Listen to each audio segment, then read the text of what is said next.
welcome to a very special episode of the podcast. Your host here, of course, is Mr. Tom O'Mahony. Joining me in the hot set is friend of the podcast, an actual real friend, not just saying it for the internet's case, the mighty man himself, Mr. Gerry McBride. Well, how are you keeping? How are you keeping, Tom? I'm very good indeed. How are you doing? I'm all the better for seeing you. Snapsies on the old hoodie. Look at this, and I'm sure we've got like we've got blue underneath and everything. Look at this, green and sort of blue is in. Is in the cupboard. That's what it fucking is, and it's the first thing you pulled out today. Yeah, your one is, and look, we've got the white cables going up as well. This is just like a fucking episode of Black Mirror, Tom, where I'm just trying to steal a podcast, you know. You just you show up with a fucking big old moustache now and a fucking camo hat. People will start calling you Tom accidentally. I haven't got a moustache. I'll tell you what I've got, Tom. I see you've committed to the moustache for some time throughout this pandemic. Yeah, I've got just the right amount of stubbly beard that a mask will hold itself on your face, like Velcro, without the thing going around your ear, and it just sits there steadily. But in plastering terms, like you'd have to scratch coat a wall before you'd be able to get the finish coat on it, like, and so essentially you've just enough of a scratch coat on, like. Just to, you know, be safe, everybody. The wear I'm doing my part during all this time, but them masks is fucking cutting my ears off. So there, I'm going around with the fucking like this here. I can't be doing with it. I thought I was the only person. Like everybody else seems to be comfortable wearing them around the place, and I'm the only one that's like a cat flapping the back of his ears as I'm walking up the road. It's just like fuck off the back of my head. And the one I got that's supposed to be comfortable, it flops down around my chin shirt. Jesus Christ, it's a pointless adventure. No, man, I'm telling you, Tom, shave, give it a day, and just stick the mask to your face. You'll be fine. So the whole reason for this is a joint love of a song. And this is a strange one in that a lot of people would nearly make jokey, because it's nearly a jokey thing to say that you're staunch culture, like, but sometimes you just can't deny yourself, really. Sure you can't, like. You know, we all know those lads that move to a city, Gerry. We all know those lads, don't we? And all of a sudden they shake off where they're from and they start getting a new accent and all the rest of it, you know. And it didn't happen for us in that way. Sure it didn't. And you end up just kind of reverting back every so often. And this song that you approached me with. This is the one, Tom. This is I have an unironic love for this song whatsoever, and I'm sure there's you know people out here that would say you like it jokily, as you said there yourself. No, I mean, like, I'm pretty sure every song has its fans, Tom. I'm pretty sure there's some people out there that unequivocally love the Last Ketchup song, you know, not making shit up, you know. And I'm like, I'm all right to dance to that shit, like 5 o'clock in the morning in the residence bar when I'm cut, all right? But I'm not just gonna. But some people just love that Last Ketchup song, and you say it's not for me. But this next song, Tom, I play it when they lower me into the ground. You get a 7-gun salute, and you get hit the fucking diff as you get dropped into the earth. Well, we spoke today, and that's your allegiance to it. You spoke today, and you went, just to let you know now, Tom, I'm not taking the piss here. Like, I like this, you know, this, I'm all about this song. Like, and I said, Gerry, I don't know if you remember or if you were gone home or you're too drunk. It was played at our wedding. Or all those things. There was a moment when there was an option, I think, on the invite, or maybe I can't remember where. It was Natasha's idea. She was the creative brains behind the wedding, as the women tend to be. But there was an option to pick your song if you wanted a song played, you know, a request or whatever, somewhere to be written down and handed to the DJ. And jokingly, a chap that came back from the UK. One of our friends, he came back from the UK, he's from Navan, he's a farmer, and he went, put Hit The Diff on. And I went, lad, do you think that wasn't going on? And outside of his mouth, he was like, thank God I haven't heard that song played in a live. And it was really like a little bit of home for him. I believe the phrase is put Hit The Diff on again.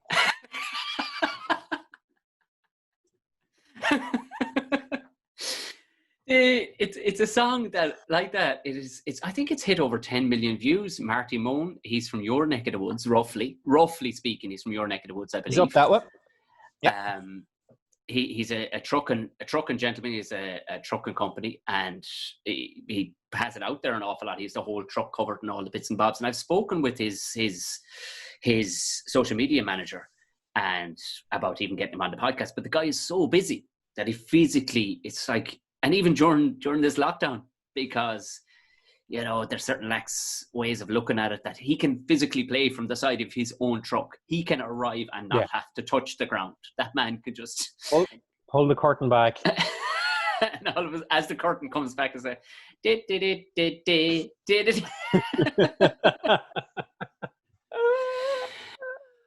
But the big thing about this song, Gerry, and I'd even thought about doing this at some stage, and I'd even spoken to but you know what's even better is the fact that you approached me and you said great ideas, because there's so many words throughout this whole song that even folks from the countryside haven't a clue. There's a catchy tune, and they may even get the word slightly wrong, but down to its core of it, because you've done this before, you've broken down songs before, you've got a huge traction for a song that was it Warren G? Am I wrong?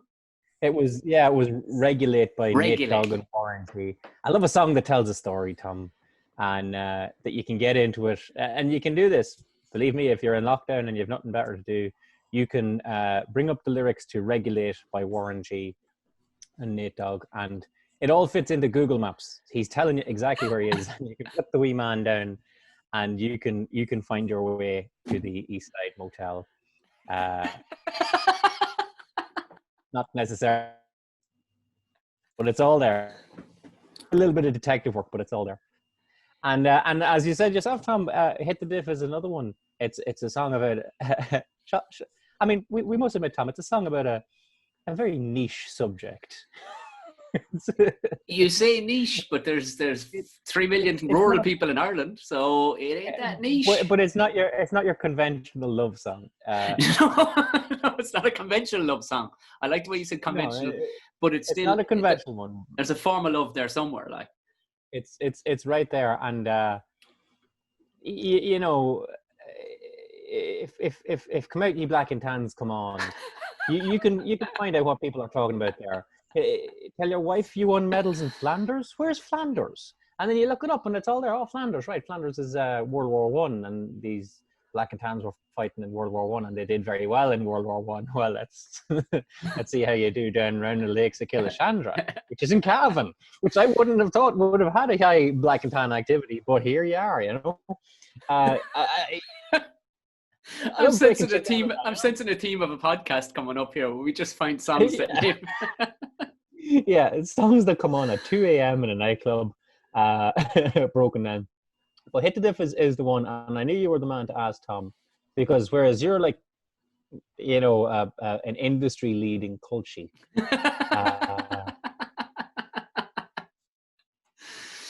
I feel like I'm culture adjacent at best.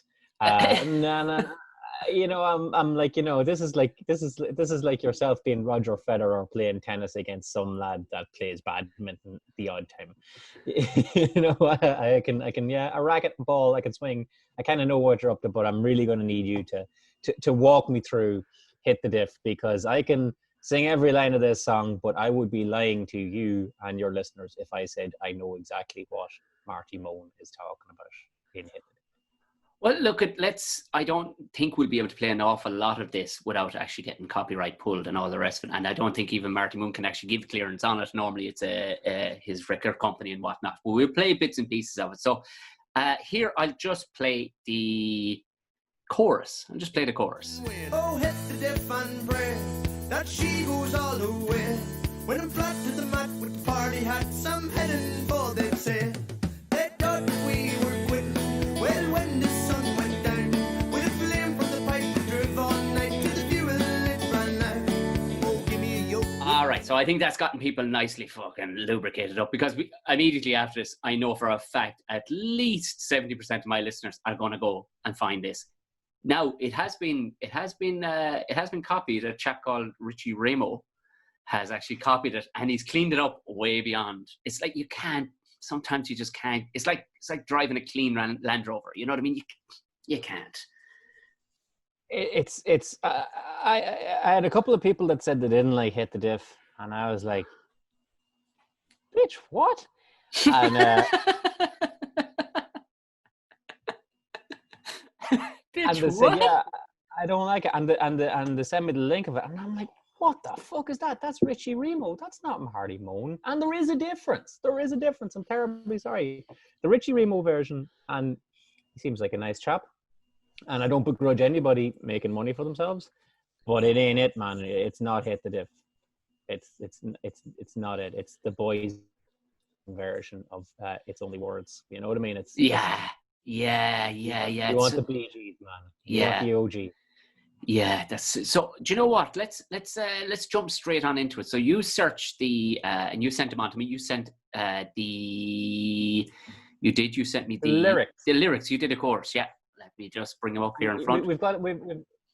We've a slight problem, Tom, because the lyrics of Marty Mone, easy to understand, young man, if you've got an ear for him, you know. Yeah. And I'd have it because I'm from up that direction myself, and Tom, you've an ear for it as well. If that's been played into Google Translate or Google Dictate to write out the words of this song, maybe not so. But there was a lot of it that was sort of phonetically translated from Marty Mone singing. So we've got what we think is the most complete version of the lyrics, and if it's not right, it's not far wrong. Okay, so I'll pull it up in front of you here. So, and I will share this with you now. So, here's the ones you sent on to me. Can you see that there, Gerry? You can? It's coming up here now. Yeah, Tom O'Mahony has started screen sharing. Indeed. There we go. So, do you want to talk us through the first couple of lines there? So, and let's. Or did you want to look at? Yeah, I'll tell you what we'll do, Tom. We'll tell you what we'll do, Tom. We'll go line for line through this and stay with me. But Tom, I'm gonna turn to you. If we could imagine this was an exam, I'll do my best. But every now and then I'll whisper over to you to see what we're on. So, the first problem, or rather, the first mistake I made with this song, Tom, and for a long time, is that I thought it was all about the one subject, whereas in actual fact, it's about. Right. Yeah. Right. Yeah. I thought this was all solely about cutting silage. Oh, right. Well, and I think the most of it is. the majority of it is. But as the song goes on, I believe he also goes into re-sowing in the field as well, not just cutting. There's quite a bit of agri. There's even a bit of construction talk in there too. But this is what this is all about. This is where we find the path to freedom in the way of Hit the Diff, the gospel according to fucking Saint Marty Mone. I mean, like even the first line, Tom, mowing, lifting, sowing, and baling. You don't all do all them things on the one day, but you do mow. And if I'm right, Tom, walk me through this here now. Mm-hmm. Mowing is when you have a field of grass and you need to convert it into fodder for your cattle in the winter. So you need to cut that shit down and get it to a shed in one way, shape, make, or form. Yes. Yes, 100% correct. This is the process of making silage, right? Mm-hmm. So step one is to mow it, Tom. Now, it's been a while since I've been around silage. Right. But as I understood it, the last time I saw silage cut, and Tom, I had a lot more hair on my head than I have now. I was only a wee boy, but it seemed to me to be a 3-step process that you would cut it, a machine would come and cut it. Yes. Oh, sorry, it was a 4-step process, if I'm right. Now walk me through this. Mm-hmm. You would cut all the grass in your field with a machine, a big mower, looked like a big fucking lawnmower pulling out the back of a tractor, and left you with just cut grass all over your field. Yes. And then another machine would come along and sort of toss that into rows, and it was like 2 whisks on the back of a tractor, and we'll put it into rows. Now I might be getting hay and silage mixed up here, Tom. You are. But then another machine would come and suck it up. Yes, Suck suck it up. Thing. Yes. And fuck it all into a tractor that was driving parallel to it. Exactly. Yes. Now that is if you're making a silage pit. If you want to make just one big fucking hunk of silage. Yes. To clarify this for anybody wondering what the fuck is he on about in the way of a pit, this cut grass, much like your lawnmower where you dump your grass, over your neighbour's wall or into your brown bin, whichever, it is stored into a tractor. Now the process, you've jumped over a couple of processes there in the way of. Now also, Tom, I swear to God, people south of the Irish Mason-Dixon line call it silage because there's only one L, but it's you're fine because you're a Yankee and I'm talking Confederate talk here, but there is a process in the grass being transferred from the ground up through said sucking machine and into the tractor alongside, where an acidity is added to that grass for preservative. Why don't we talk about this? Right, go on. So you'd often see the blue barrels. Everybody's seen these big 40-gallon drum blue barrels. They're plastic barrels. Yeah. They will fit directly onto one of these. It's the harvester that gets pulled behind the tractor. Yes. And the process, it will pass through a spray. It's sprayed straight into the grass as it passes up through that conveyor, out through the chute and in, and you'll smell it. There's an acidic smell of it. Cows love it. Also, there can be molasses added to it as well to give it sweetness to it. You'll see farmers, when it does get back to the pit, which is exactly as it sounds, it's normally a 3-sided, high-walled yard where literally thousands of tons of grass are stored. And you'll often see possibly the farmer's wife, for the want of a better phrase, or the youth will be out with buckets of salt, sprinkling it over as well, just that added bit of preservation, as you would back in olden times with salt and pork and salt and fish and all the rest of it. It's the very same for the cows' fodder. You see, I knew that there was something added to the grass to make it keep. That's as much as I knew. I didn't know that process was done. There we go. I didn't know that process was done I didn't know it was done as the grass was being sucked up into the big giraffe neck, Tom. In fact, like, as I always pictured that in my mind, it was just, you put all your grass in the pit and then the farmer went out with like a bottle of stuff, like shaking back and just shook it. Like it's fucking, like a Saxo table salt sized thing and just like shook it about the place. That was as much as I don't know where, I've never seen that done. Just my mind made that up that was what happened. Yeah, it's the least glamorous and most, I suppose, it's never spotted. But you'll see those blue barrels around the place and they will clip. Now, these days, a lot of the time... Are those, Tom, are those the blue barrels that you can sew in half and make a drinker out of if you're so inclined? Now you're talking about it. Yeah, now you're talking about it. Yeah, those are the exact same acid barrels. Yeah. I've never seen one of those barrels in the shape of a barrel, but I know it like folded out like a butterfly to make 2 drinkers. Yeah. Exactly. So let's just to recap.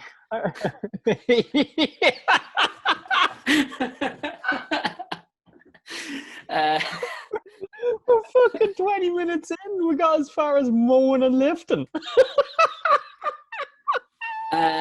So I suppose that, well, I mean, the lifting is the lifting of it. You know what I mean? There's nothing more. That's the giraffe neck of it.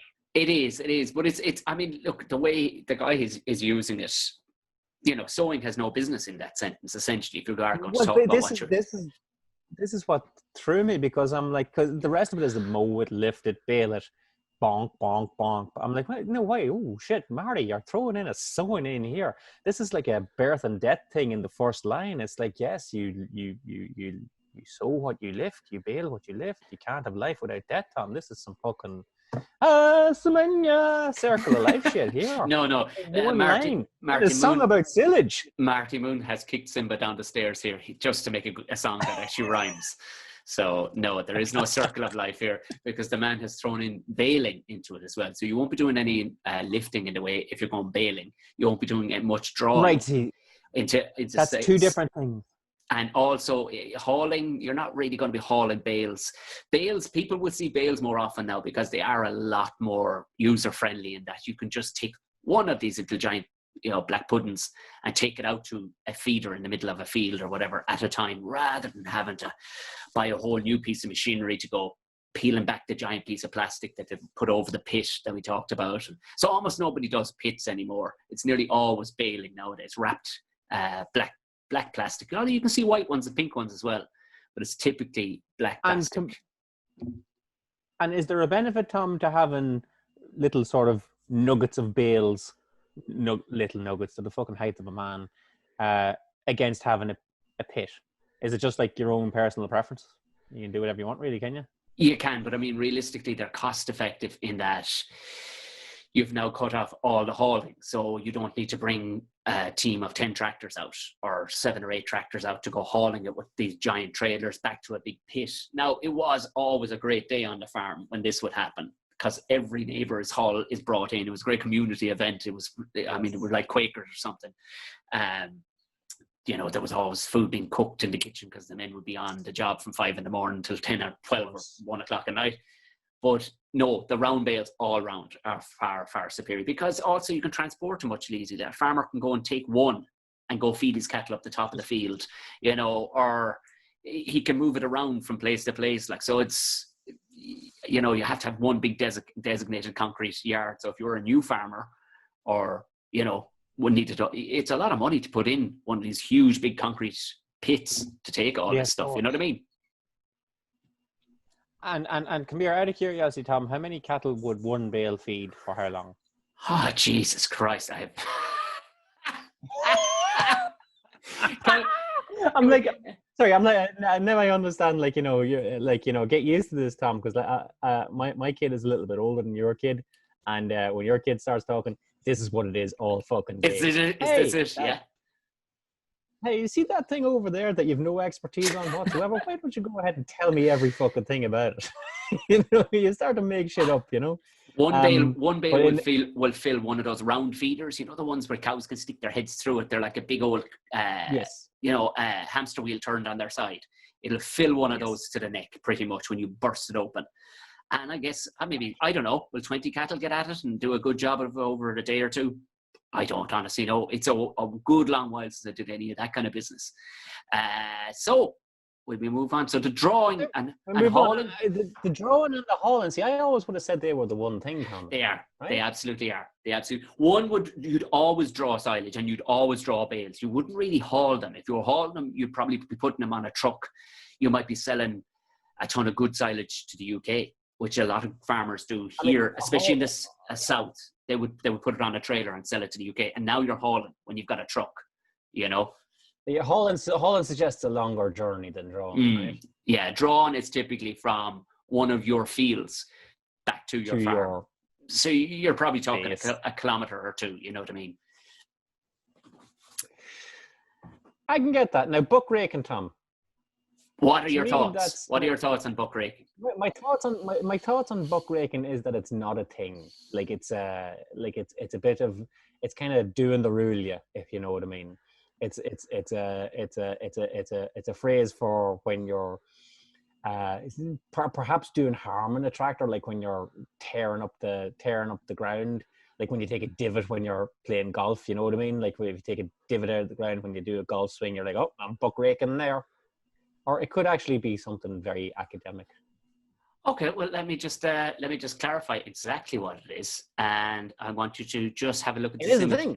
It is a thing, Gerry McBride. Have a look at this. This is a buck rake.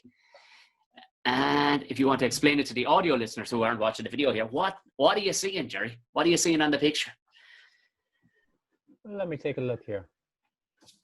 You can buy a buck rake. You can buy a buck rake for either the front or the back of your tractor.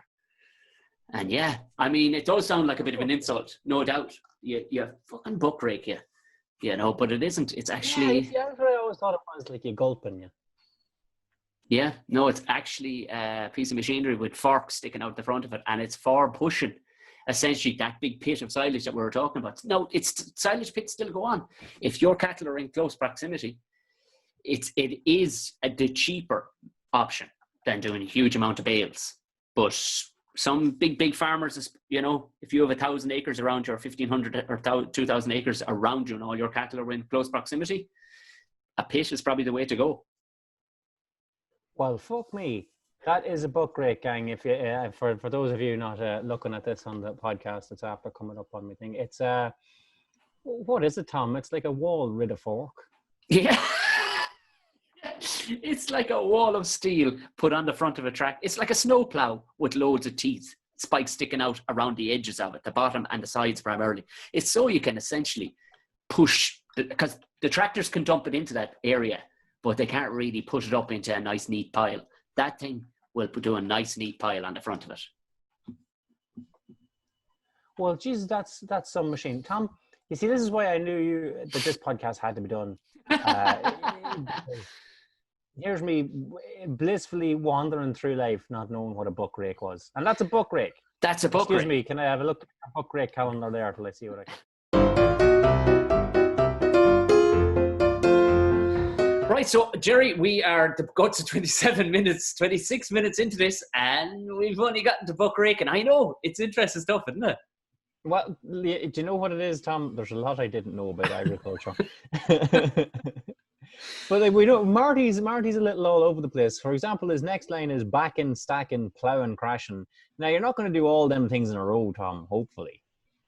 No, that's not a Saturday job. That's several Saturdays across the course of the year, right? Yeah, your spot, like, this is like the lifting and stacking. You know what I mean? You're stacking. You'd probably be stacking small square. I would stack small square bales. They call, even though they are rectangular bales of hay or straw. You'd stack them.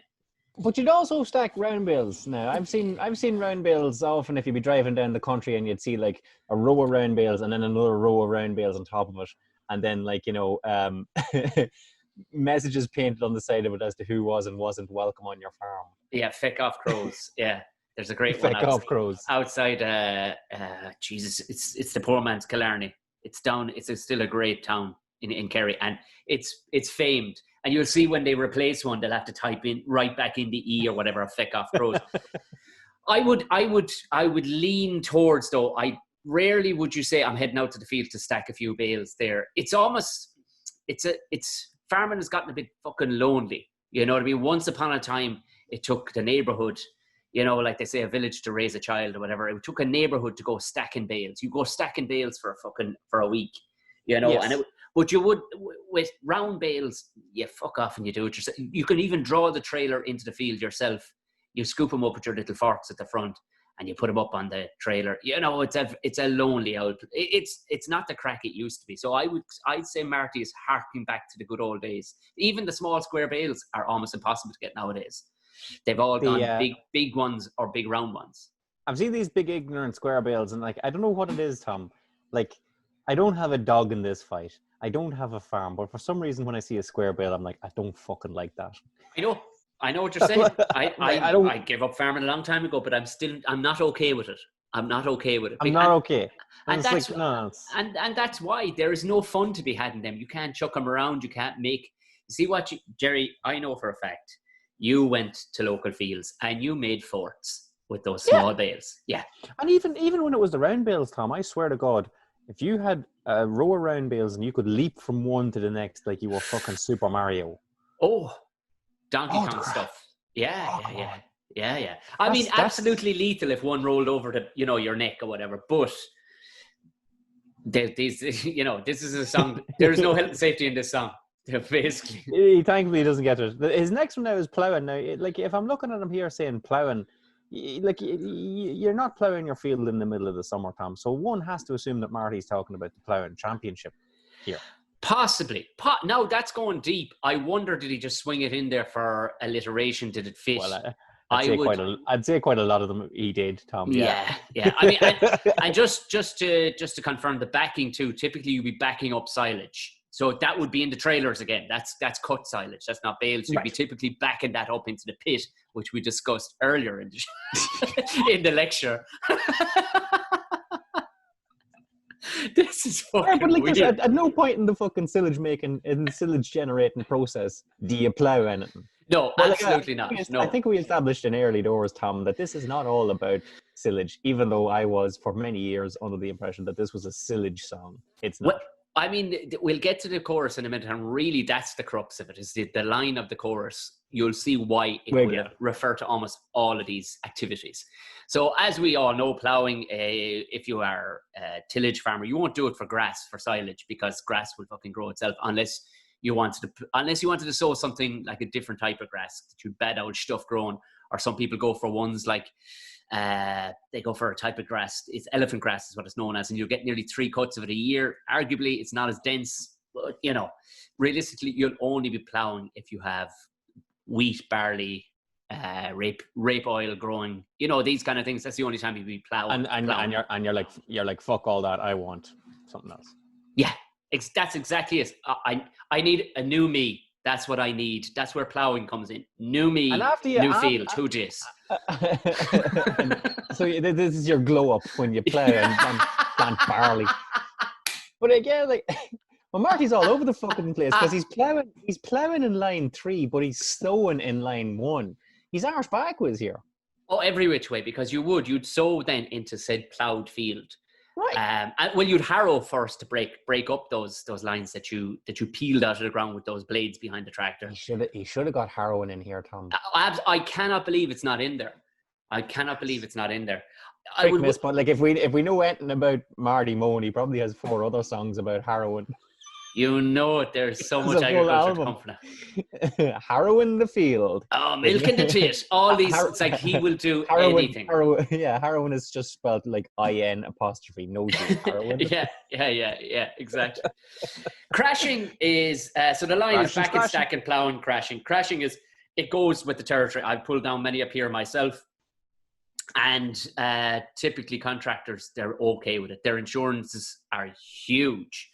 Because you will just by default, you're working 14-hour days, you're young, you're probably driving too fast, or you just don't know what size of the fucking vehicle you're driving, and you eventually will slap it into something. So the crashing is the thing that always gets me is when you're drawing bales from fields next, like the width of the load tends to vary because you have your flatbed trailer or what have you. But yeah, I'm getting these all wrong, Tom. I can tell by the look on your face there. You're just sort of going like, McBride is out of his depth here.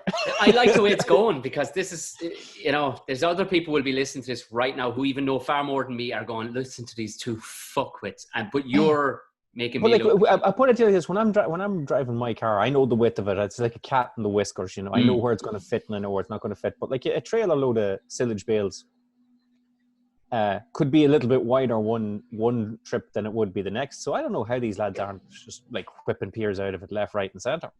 Yeah, honestly, phenomenally talented, and they love it. You know what I mean? They absolutely love it. And they will.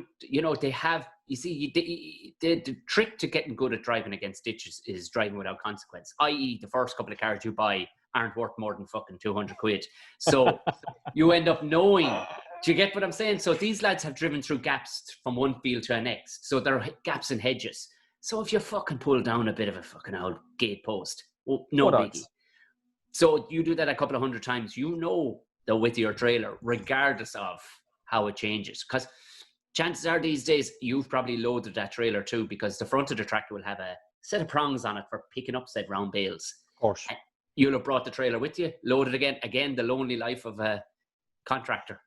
This is all coming up, Tom. I know. The loneliness of the long distance. Do you know what? Here. I hope Marty listens to this and goes, I really hope he does. He'll have 6 new songs out of the shit we're talking right now anyway. The loneliness of I hope he listens to all this like just absolutely furious because we missed all the metaphors. He's at home going like, no, this is a song about Bosnia.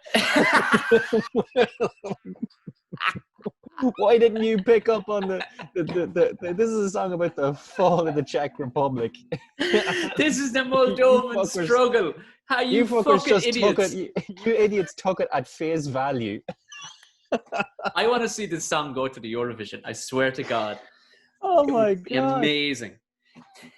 Tip and rapping, Tom. Tip and rapping. Tipping, next line is tipping, rapping, tail doors flapping. And anytime I'm singing this song, and anytime I sing it, it's when it's on, because I don't not sing this song. The tail doors flapping is the bit where I always give it a wink. I'm like, tipping, rapping, tail doors flapping. Well, this is really, he is bang on the money here. Like, that's a nice little line from anybody's, you know, that's probably, I would imagine, one of his favorite lines in the whole thing, because you look through it, you won't get that. You just won't get that rhyming just off the tongue.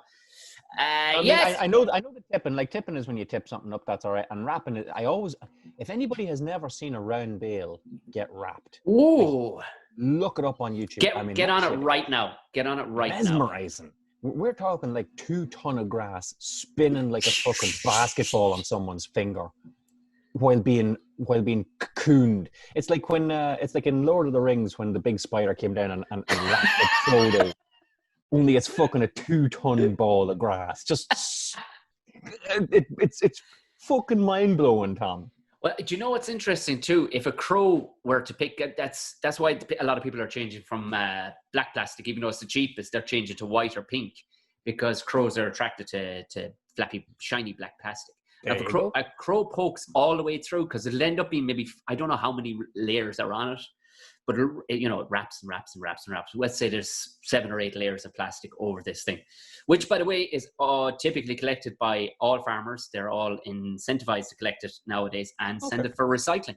In case anybody's wondering where, Tipping, rapping, recycling. It doesn't fit. No, you can't even leave this shit to Marty. He knows way more than it. Way more. But if say crow picks all the way through in one little hole, it will rot in one direct line all the way through.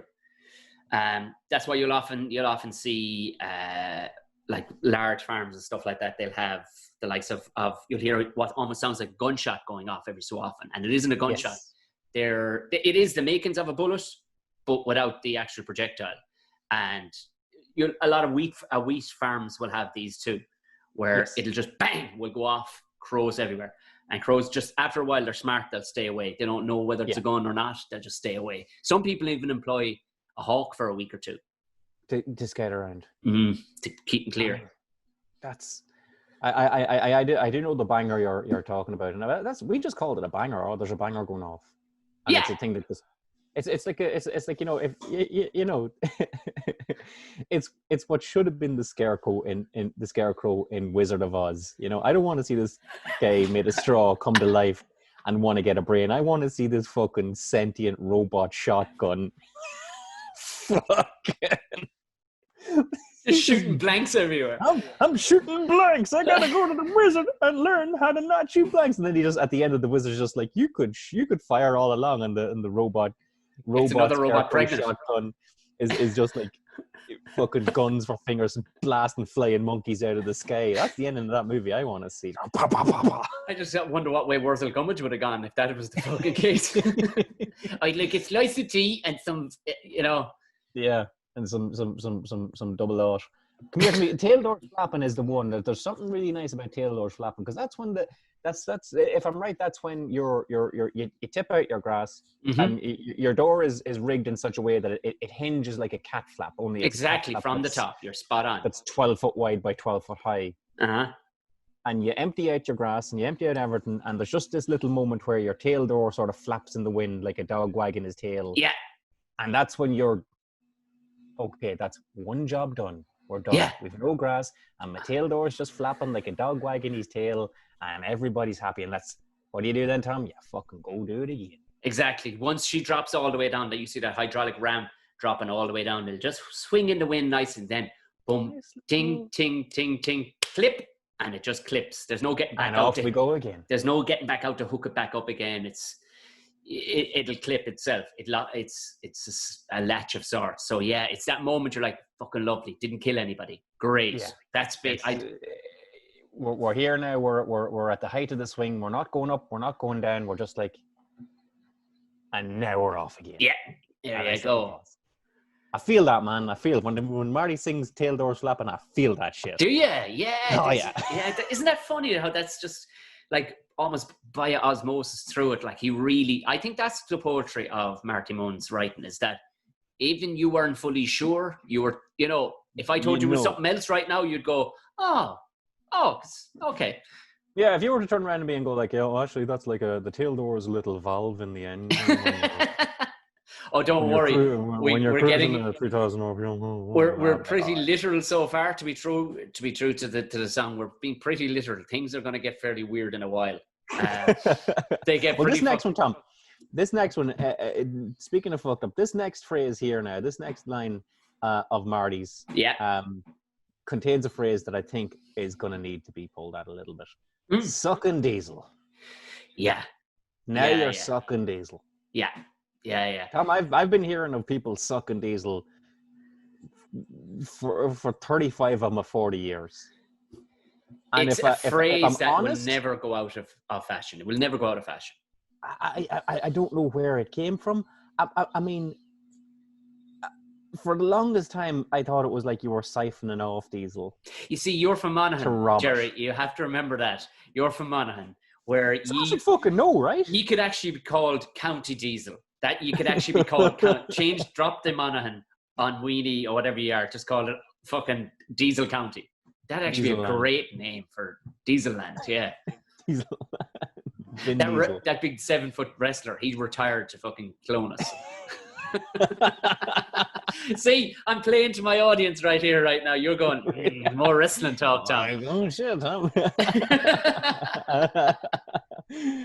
You've been doing your research too. But it's not sucking diesel as in I'm sucking diesel to I'm not robbing diesel so that now I have more diesel. But that would also work, I suppose. But really, let me tell you what I think it is, and then you can tell me how far wrong I am. Yeah.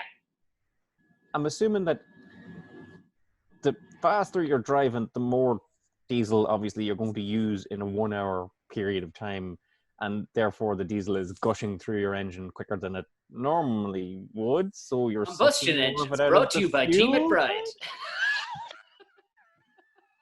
You got a regular Henry Ford over here. I'm what do you say? I'm about to invent this new diesel engine, star. Good Lord. Feel free at any stage, Tom, to jump in here. And I was trying to catch you in the proverbial headlock there for a moment. It's just quiet. It's becoming obvious that I haven't a fucking clue here. But no, lay it on me, Tom. You're 100% right. It is, but not just in the case of every form of machinery that you're driving, whether it be digger, dozer, tractor, truck. Once you're hauling big weight, you're going to be you're going to be drawing diesel like a fucking bastard. You know what I mean? Burning through it. You're burning through it, and it's never almost described as burning. It's even though technically that is what you're doing, it's always like sucking diesel, because these machineries they've a life of their own. Do you know what I mean? They become part of the person. So the machine is sucking diesel. You're both sucking diesel, and that's quite. And also when it comes. Some of the older machines, you'd hear it coming close to the end of the tank, and you would hear it go, and you don't want to ever get to that one you just did. You never want to get there, because all the filth at the bottom would get dragged into the filter. That's a ball burst, game over. Thanks for the use of the hall. New filter. I was always told that by my dad, because I'd be like, oh, the orange light came on in the car. I've got another 50 miles I can drive around this thing. But my dad always said, don't drive your car down to the ashes, because you're just drawing up all the shite at the bottom of the tank. Diesel especially is filthy. Filthy is, there's a lot of sediment in it because it is a denser material than petrol. And hence why it's cheaper, because it hasn't been refined as much as petrol. It burns it doesn't burn as hot as petrol is. That's why you race cars with petrol and high octane fuels in them. But what it does is it has a stronger combustion in that it offers more torque. That's not just for the Jesus Christ Almighty! Here we are again. We're already fucking like half an hour in, and I'm getting into torque. Let's move on. Let's move on. But long and the short of it, when you say you're sucking diesel, that means your engine is sucking diesel out of the fuel tank very quickly. Exactly. It's drinking your milkshake and getting it all over. Exactly. If you're sucking diesel, you're working hard, basically. And then cutting is cutting, and trucking we've already. I mean, Marty, you've already hauled. You've drawed this silage, you've hauled this silage, and now you're trucking this silage. All right, we get it, Marty. You're taking it from one place to the next. Yeah, exactly. So spreading piping double clutching. Now, this could be a podcast in itself. You have no idea. GMAC, you have no idea the depth of this line. Let me get this straight, Tom. I always thought is spreading and piping two separate things. Yes. It's not. He's not spreading piping. Because I want to talk to you about that. Let's hear it. Let's hear what you think spreading piping is. I always thought that when you were spreading piping was when you had the machine that spread out the plastic that you sew things under. You might see it in a field at a certain time of year, and it's like sheets of plastic. Yeah. That stuff grows up through, and then the plastic itself biodegrades away to nothing.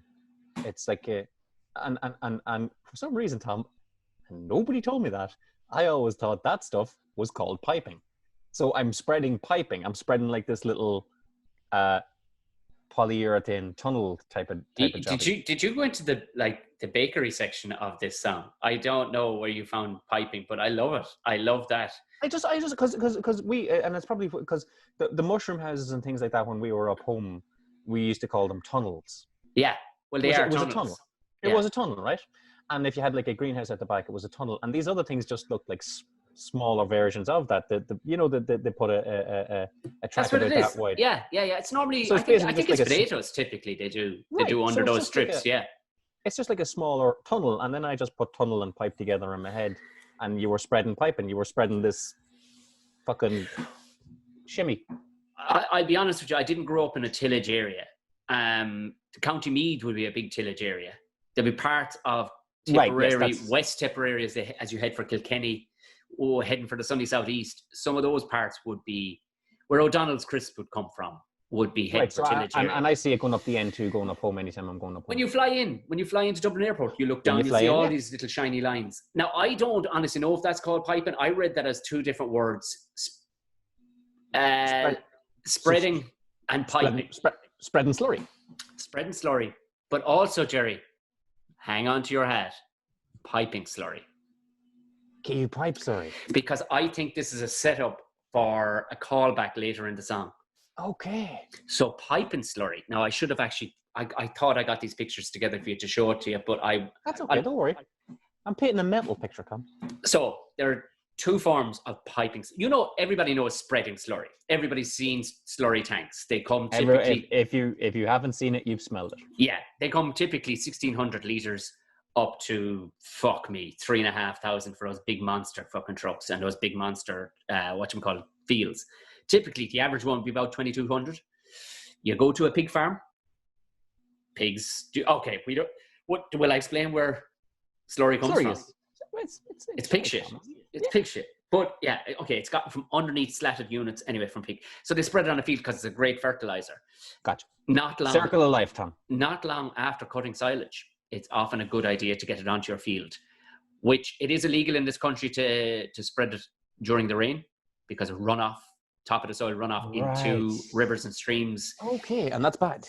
Oh, well, it'll contaminate whatever's in there. You don't want... I mean, those rivers and streams... Nobody wants shit in the water, Tom. You know what?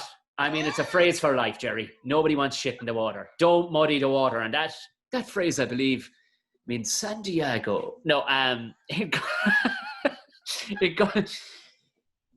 Now, some very smart people sought to... And in certain counties, you can't even spread on certain days. I don't know if it's religious or what, but on certain times you can't spread and all the rest of it. So very smart people, two ways of piping. So we'll go through the one that is still spreading, but it's piping, right? Okay. So this is known as an umbilical cord. So you have a tractor, say around the farm, right? Around the pig farm has 200, 300 acres of grasslands that needs to be spread with slurry. Now they figure, why would I bring a slurry tank in to haul it from that out to that field, back to the tank, out to that field? Why don't I just set up? No, come on, keep her lit. No, sorry, yeah, we lost it there for a sec. So, sorry. The notion being that what you'll do is you'll sit a tractor with its tractor power and a motor at the tank, and a huge big umbilical cord, i.e. like a 3-inch flexible pipe, will attach to the back of another tractor. He will drag it out into those fields. He'll have a mini motor at the back of his tractor, spreading said slurry all across the field, dragging it back and forth without ever having to return. He's basically getting the shit piped to him. That's umbilical cord spreading. Right. Can you get what I'm saying? I mean, like, I've never seen together the bits in me, and I think I have it, but it seems like a way to get shite into your field, Tom. Now, here's where we get real intricate. This is the other type of pipe and slurry.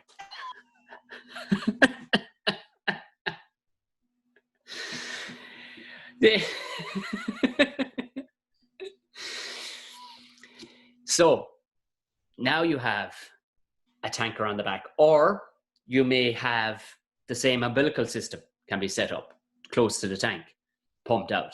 But instead of just spreading it out on the field, they have I don't know how many, let's say 24 injectors that actually pump it down into the ground. At I don't know what the measurement is, but they will pump. Well, let's say it's every 2 foot. They'll jam it into the ground, pump a shot in, jam it into the ground, pump a shot in, and so on and so forth. So you never actually smell slurry from that field. It's all under the soil. Holy shit. Whose experience of this was seeing like a big fucking barrel with 2 wheels being drawn behind a tractor and just shit being put 50 feet into the sky. This all seems like very scientific. You would not believe the level. I mean, this song doesn't do farming justice at the minute. Have you been to the Ploughing Championship of late? No. Oh my fucking Jesus! It is, Tom, like, you know, forget about it. Like I seen a tractor the other day with an iPad in it, and I was like, "What the fuck am I looking at here?" Because I remember when I was small, a fancy tractor had a cab. Yeah. You know, who does he think he is with a fucking roof on the tractor? Yeah. So now these things have like captain's chairs, like the fucking Bridge of the Enterprise, you know. So so I mean, you'd see these things that would blow your mind. I have a cousin. He's a doctor of what is it? He's a doctor of some sort of robotics anyway, and he works for Chagas developing these crazy fucking things. Like, I mean, if you think your phone and your car, people forget like that. Oh wait, 1/3 of the country's coffers comes from the agricultural industry. If you think what you work in has high tech, oh my fucking day, oh my days, oh my days. This song, God bless it, but it is entry level.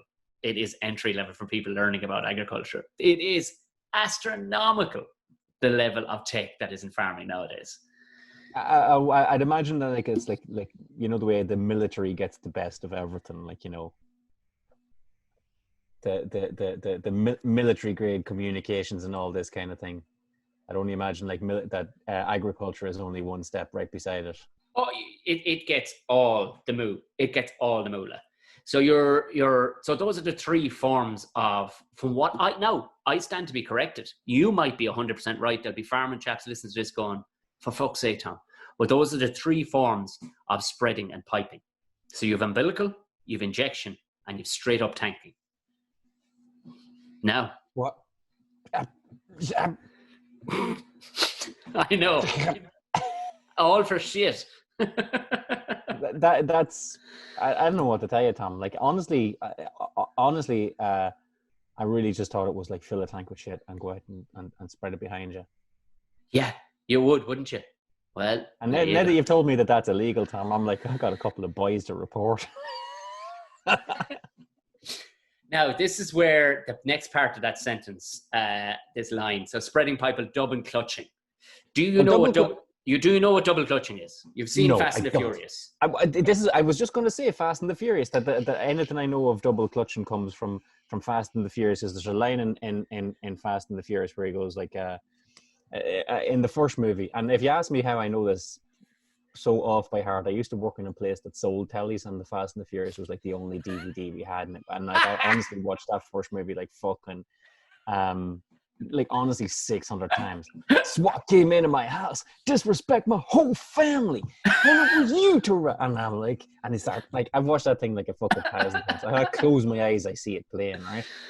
And in that, Brian, Paul Walker's character, God rest him, burns his car out racing against Vin Diesel.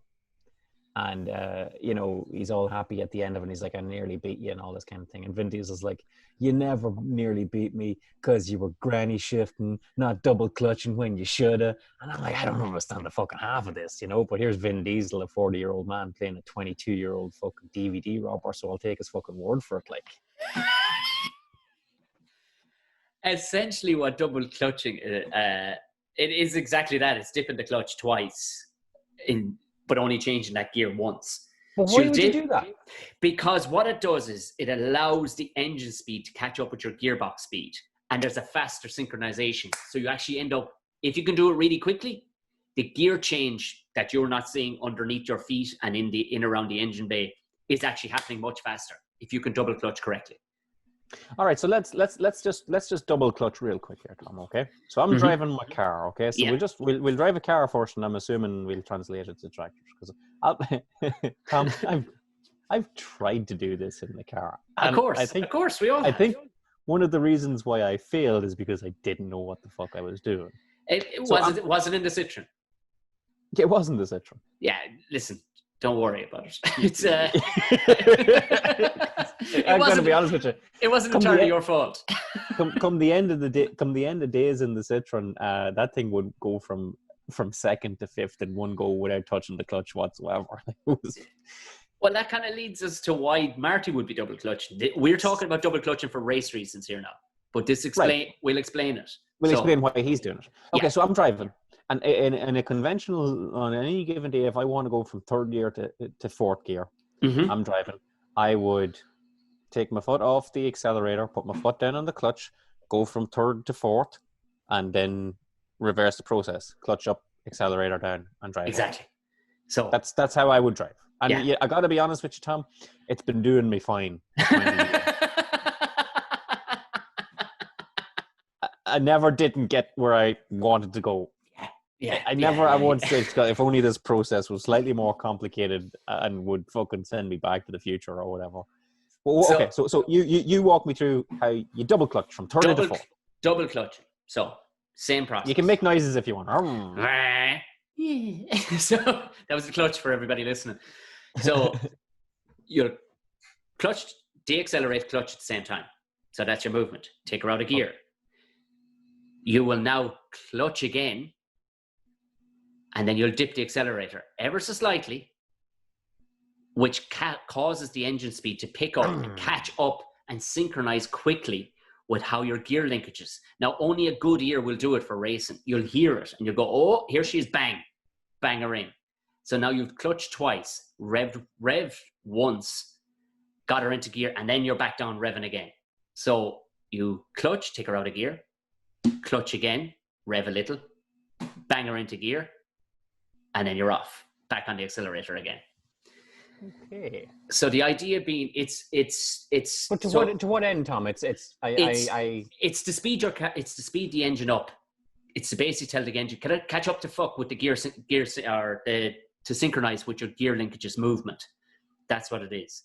It sounds like a fucking wonderful way to burn a clutch out. Oh, it absolutely will. It absolutely fucking will. But what you're doing is you're forcing it to catch up, and a good ear will hear it synchronizing in and go clunk, and then you're off. You haven't lost any lag. You know what I mean? You haven't lost any. Right. You haven't lost that little sort of. Exactly. Where it doesn't. You won't normally feel it in the car. You know, as you're clipping down a motorway, you won't really feel it. But if you are really horsing down the fucking road, say you're doing a ton 50 mile an hour, and you go from third to fourth, like you said, if there's 2 seconds being lost in that gear, you may get it done in a second, but by the time the clutch and the gear and the engine have caught up with each other, another second is probably lost. Right. And when you're Paul Walker or Vin Diesel, you can't be fucking losing seconds. You know what I mean? When you're living your life a quarter mile at a time, Tom. It's a Toretto way. You know, it always has been. Now, the reason why a man would be double clutching in agricultural terms would be going back to the tractors you were talking about with no cab, the old Ford Counties, things where the clutch is kind of half fucked. So now what you're going to do is you're going to go through the same process, probably to slow yourself down. But what you're doing is you're dipping it as hard as many times as you fucking can, and trying to catch the engine up to the, so you don't really need the clutch. Do you get me? So you're pulling it out of gear. A lot of the time, I've been in tractors with older guys, and they'll be fuck all clutching it. But what they'll do is they'll get the engine revs just up, and they'll go bang, and they'll bang it from say second to third, because what you've done is you've gotten it to synchronize, you've gotten it to mesh. Right. If they're both rotating at this, so they're going like this. One is going slightly slower than the other, as I'm spinning my fingers here for the audio listeners. And then you, if you rev the engine up and she catches up, now you're into the same. Bang. You're into, and then bang. So but double clutching is the notion that you would be able to try and do it, because probably a few bits are fucking missing out of your gearbox is what you're in need of. You're probably missing your synchro, which a lot of trucks have a synchronization system, because they have a high box and a low box. Like Paul Crowley, comedian and trucker, will tell you, he will ad nauseum will talk at length and about the different types of gearboxes you'd have in trucks. It's a kind of a trucking term more than it is a tractor term, really, like, to be honest with you.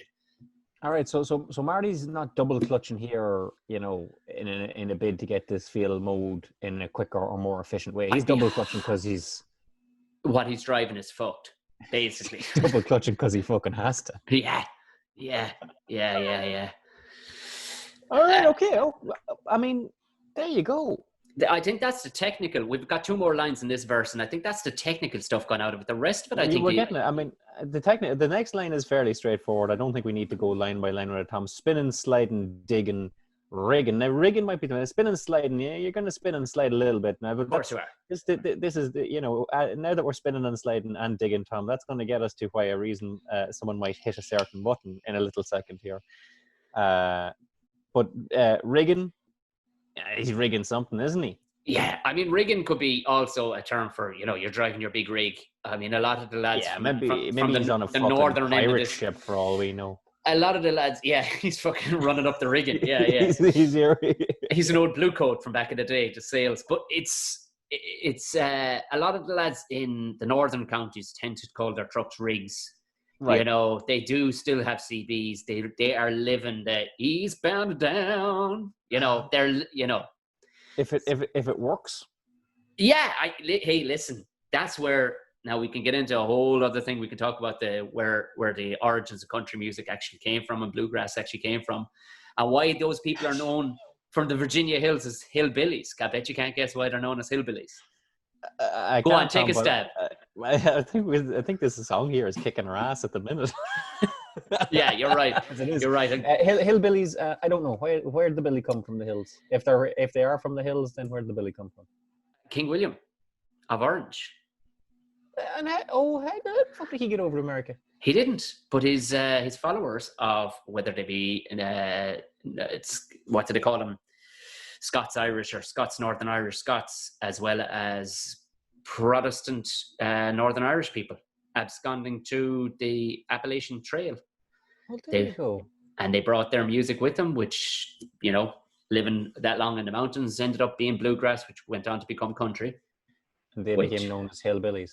Hillbillies. There you go. Well, there you go. I mean, I think it's amazing that they became known as hillbillies over there, and here in Ireland, the followers of William of Orange have no nicknames that I know of, Tom.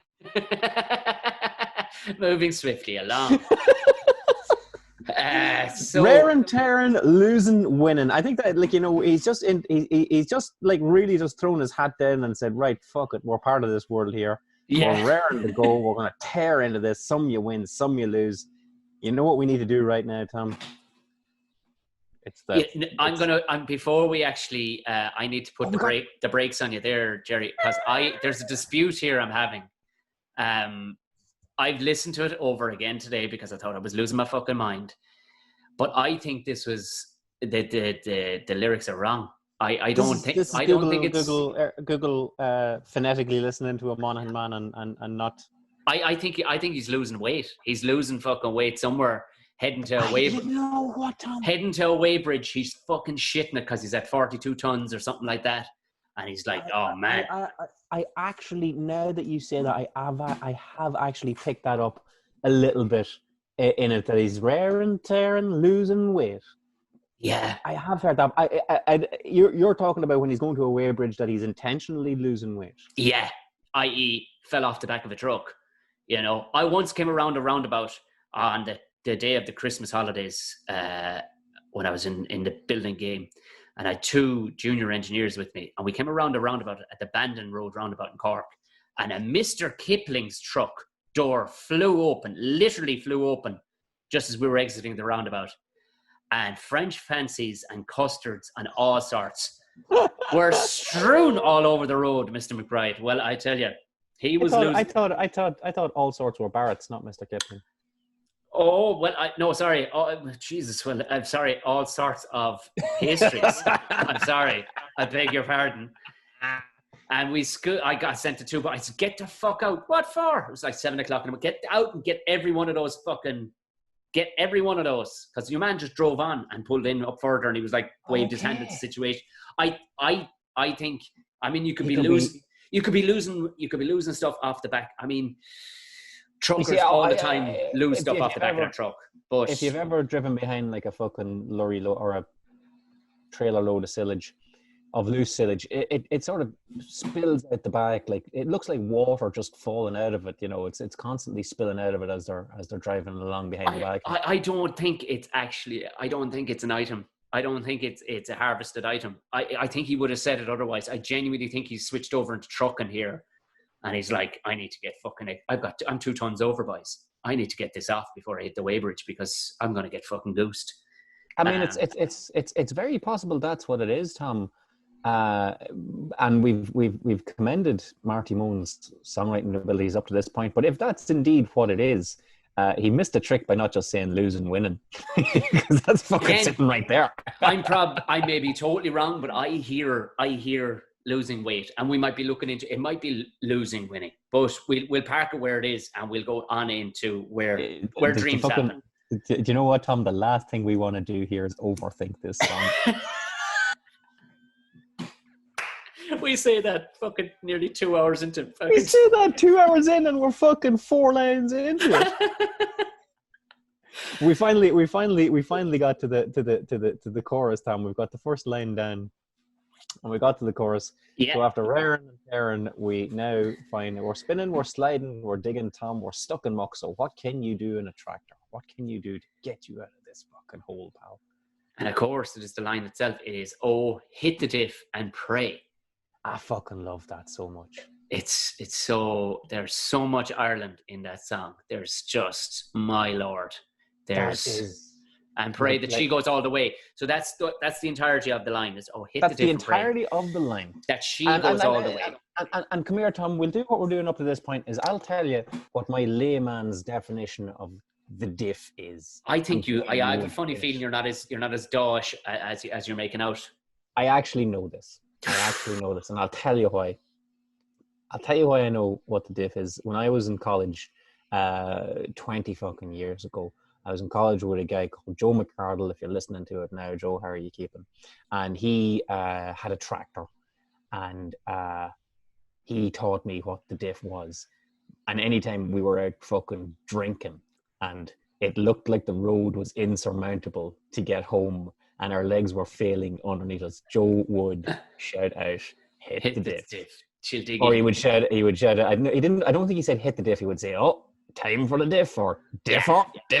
You know, differ would be differ. Actually, yeah. And as my understanding about the diff, Tom, is the differential lock. Yeah. And when you press this button, where one wheel goes, all wheel goes. It's not a case of, oh, well, the front 2 wheels will turn at this, and the left wheel is moving a little bit faster than the right wheel. When you hit the differential lock, all 4 wheels turn at the same time. Yeah. It's provided you're talking about all 4 wheels. Now you can have explain what a differential is. Please do. All right. That's as near to the sun as I can get you, Tom. Take us the rest of the way. So you have, let's operate with just a two-wheel system for the time being, right? So it's typically on a back-wheel drive car.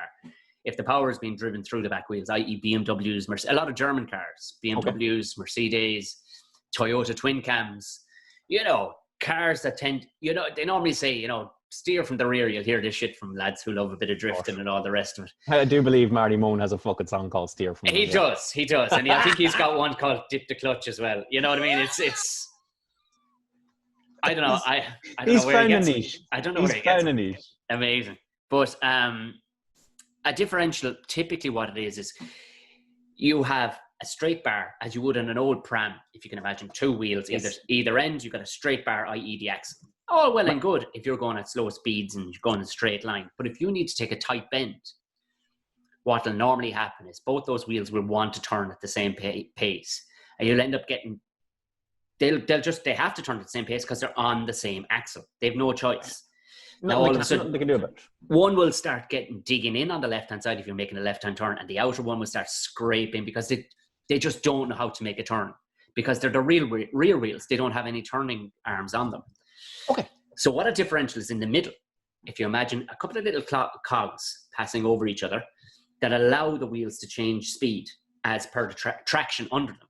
So you make a left-hand turn, that inside wheel goes a lot slower. The outside wheel, because it's got a bigger radius, can speed up. I feel you.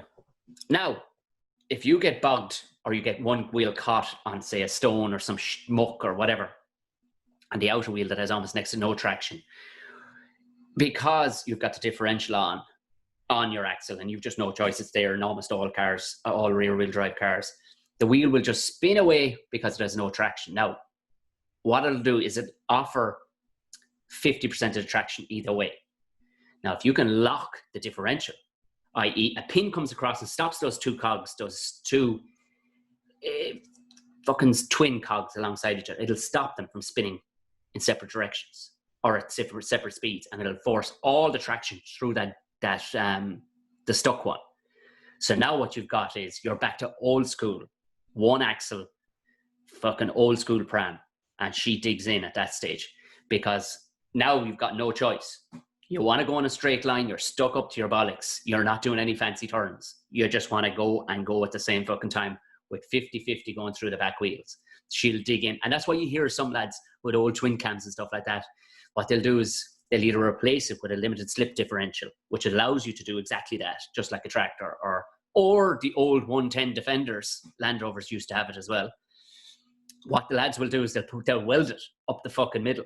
You hear of lads, real culty lads, putting a weld up. Fuck that lad, which means she'll be an absolute bastard for going around bends. But if you want to do a donut at a crossroads, and you want to steer from the rear, then that's what you'll have done. A lot of culties will have absolutely welded the shit out of their differential. Terrible yoke for car parks because she'll just screech going around every fucking corner. But if you want to do a donut, she'll do it fucking beautifully. And if your tractor, for example, is stuck in 2 foot of muck, and you need to just get the hell out of it, it stops your wheels. If you imagine your two wheels being two googly eyes going in all different directions, and you can't keep an eye on a fucking straight line, what it does is it slaps you across the back of the head and forces your two eyes to go dead straight. Monte fuck lads, we're going dead straight. We'll need your googly eyes for all other times, i.e. turning, twisting, getting down roads and all the rest of it. But we're dug in here in muck and shit. We need you both to operate together in the same direction. And you control that from your cab with, is it a switch, a button, a fucking... Older ones, it was better being an older one because it was more tactile. It was actually a fucking lever. You'd go plunk, and you'd feel that pin going across, just like the old Land Rover Defenders used to have it. It was one in between. You had high box, low box, regular gear stick, and you had your fucking lock your diff, baby. And she'd jump like a fucking hare over a fucking dog at the fucking Clonmel race. She would jump out of the fucking hole you need her in. And that's what it was for. It would get you out of literally get you out of a hole. Yeah. Or, if you were trying to, say, pull a stump out of a fucking bad old corner of a field or something like that, and you just didn't have the traction because your wheels were trying to be all, hey man, we're independent, man. We just we just want to do our own thing and just help for the greater good. And the limited slip or the differential will just be locked and said, no, you two fucking idiots. Basically, it's like putting two, country leaders in a room that have been arguing for years over their different ideas. You're not getting out of here. I'm locking you in that fucking room until you can fucking find a way of getting this deal over the line. And is it really the fucking last chance saloon that Marty sells it as? If you're stuck and the diff doesn't get you out of this hole, then nothing's getting you out of this hole, right? Like, you're not going to stay there and like be buried there. You're not going to have your fucking dinner brought to you every day. But like, no, you go and get a bigger fucking yoke that can pull you out. That's what you fucking do. Like, simple you do. Yeah. You go get a bigger. It's not like well, I guess I live here now. Well, you'd be amazed. Some lads have amazing. Like, I heard of a guy the other day in a guy we were talking. He's a young guy. He's a digger driver, and man, he loves. Like, he would get this song tattooed down his back, like a fucking Aryan Brotherhood in the prisons, the way they get covered in tattoos of just writings from the Bible and stuff. That guy would get the entire song written down his chest. He fucking loves it. But he told me how we were talking about the Ford County, which were the first tractors to come out with the two sides, big fucking wheels front and back. Yes. And he was just talking about how his grandfather had this technique, if the thing ever got stuck or couldn't get out, it would always be brought to sort the situation out of pulling somebody else out. But even if it got fucking really bad, the tractor was so unbelievable that if you were able to get the wheels to turn at the same time with the diff locked, he was able to dig 4 holes under itself and then pull you out like a fucking winch. Actually winch you out of a thing. It was a phenomenal tractor. But that is the meat and bones of the diff. So what Marty is putting forward here is a situation where he's got a job to do in a field. He going by the first verse that he sung us there, he could be doing any number of jobs throughout the fucking year. Yeah. But right here, he is stuck in a hole, and he has 2 things that he needs to do: hit the diff and say a quick prayer. She goes all the way. Yeah. And she goes all the way. I mean, there's insinuations. I mean, you just need her to get there 10 feet away out of, I mean, all the way. Like, I mean, it almost, there's almost like, there's almost something sexual connotations I'm picking up from that second line there. I'm absolutely wrong. I know I am. But pray that she goes all the way. It's like, you know what? I get you. It rhymes. It rhymes. And I think it's also just good for life. Like, there are certain situations in life, Tom, where everything you've been taught and everything you've been trained just fails you. Yeah. And like, all you can do is just have that moment where you're like, all right, Jesus, take the wheel. Here we go. We're fucking going. It's called a leaving cert, Gerry. It's called a leaving cert. Yeah. That's what it's called. And in this regards, it's just hit the diff and pray. That's it. If the fucking diff don't fail me now. And literally, if it does fail you, you're walking the fuck back to wherever there's something bigger to take you out. I love it. Hit the diff and pray that she goes all the way. When I'm flat to the mat with the party hats, I'm heading for the tea. Now, tell me, Tom, that Marty's not just making shit up here, right? I know flat to the mat is accelerator to the board, and we're going to go fucking... Your foot down to the mat, which is, no tractor has a fucking mat, but it's a nice thing to say. You're flat to the mat, i.e. your accelerator is literally on the fucking floor. It can't go any further. You're doing all you can in the situation. And he's heading for the tea. And I got to tell you, Tom, there's nothing nicer than tea on a farm with fucking wee triangle ham sandwiches. And I've had that. My grandmother used to bring it in a glass bottle down to the field we were working in. But of course, she would load it with as much sugar to kill a fucking cow. She would just load it, and it was fantastic. It was fucking fantastic. I glossed over a line there. You did. He's heading for the tea, but he's flat to the mat with the party hats, Tom. Yep. You're gonna have to help me out there now. I want to hear what you think there. For the longest time, I thought there was a couple of things, Tom. For the longest time, I thought that he was actually wearing some sort of party hat. And not like a fucking party hat like what a fucking child would have at a child's birthday. Like a little party hat like I'm 4. In my mind, it was a cowboy hat. I don't know why that is, but I just, there was something very Bon Jovi about the whole thing. That he Yeah. was wearing, you know, like, so, you know, the way you'd have like, for every group of farmers that you'd have one guy that was a wee bit fucking wild and liable to show up with a fucking actual 10-gallon hat. Now tell me I'm not lying. Tell me that there's not always just one fucking. Oh no, you're 100% right. For want of a better phrase, one mad cunt. Well, there's always that lad who will never marry. You know what I mean? He goes to Lisdoon. Right. He goes to List. There's no badness in him, but he goes to Lisdoon Varna every year. He probably goes to the Rose of Tralee as well.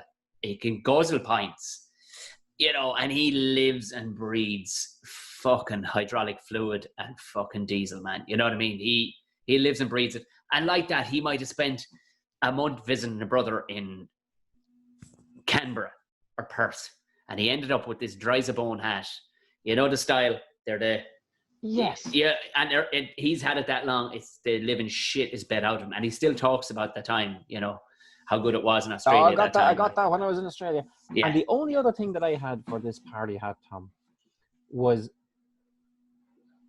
that on the... I'm a fucking idiot here. I'm sorry. You're going to have to walk me through. But on the chimney of the tractor, the fucking... Yeah. The front exhaust. Yeah. That there's a little hat on it that flaps up and down when the exhaust is going. I guess that's a really good. That's a really stop the fucking rain going into it. Yeah. And I've seen them where they're like sort of conical party hat shaped, and I figured that if you were flat to the mat, that would be up, always up. It wouldn't be down. It would be up. So when you see the party hat up, you know that guy's going fast. Like if you were to see a picture of that tractor and you were to ask, is this tractor moving or stationary? You could look at the cone on the exhaust on the front, and if it was up, you would know that he was fucking burying the boot. Yeah, and that was what I thought the party hat was. It's a decent one. Now, I think he probably would have said, you know, with the party hat ripping, fucking standing up, or, you know what I mean? He's too much code in that, I think, with just leaving it with the party hat. So what I feel and what I've heard party hats, I've always thought fucking stupid, but what I've heard party hats to be, and flashing beacons, Gerry, is what flashing beacons, which by law all agricultural vehicles and construction vehicles are to have. That's the party hat. Party hats. So you'd have two of them. You'd have them, one at the front left-hand corner, one at the back right-hand corner over your shoulder. Woo woo, just swiping away. Like you're not going to see the fucking, you know, the 20-ton, you know, 300 horsepower fucking tractor, but you know, bright fucking blue ripping against you, like, you know, hauling fucking 20 or whatever tons behind it. You know, you're never going to see that, but you'll see those flashing beacons up the top for sure. They'll definitely save you. So right.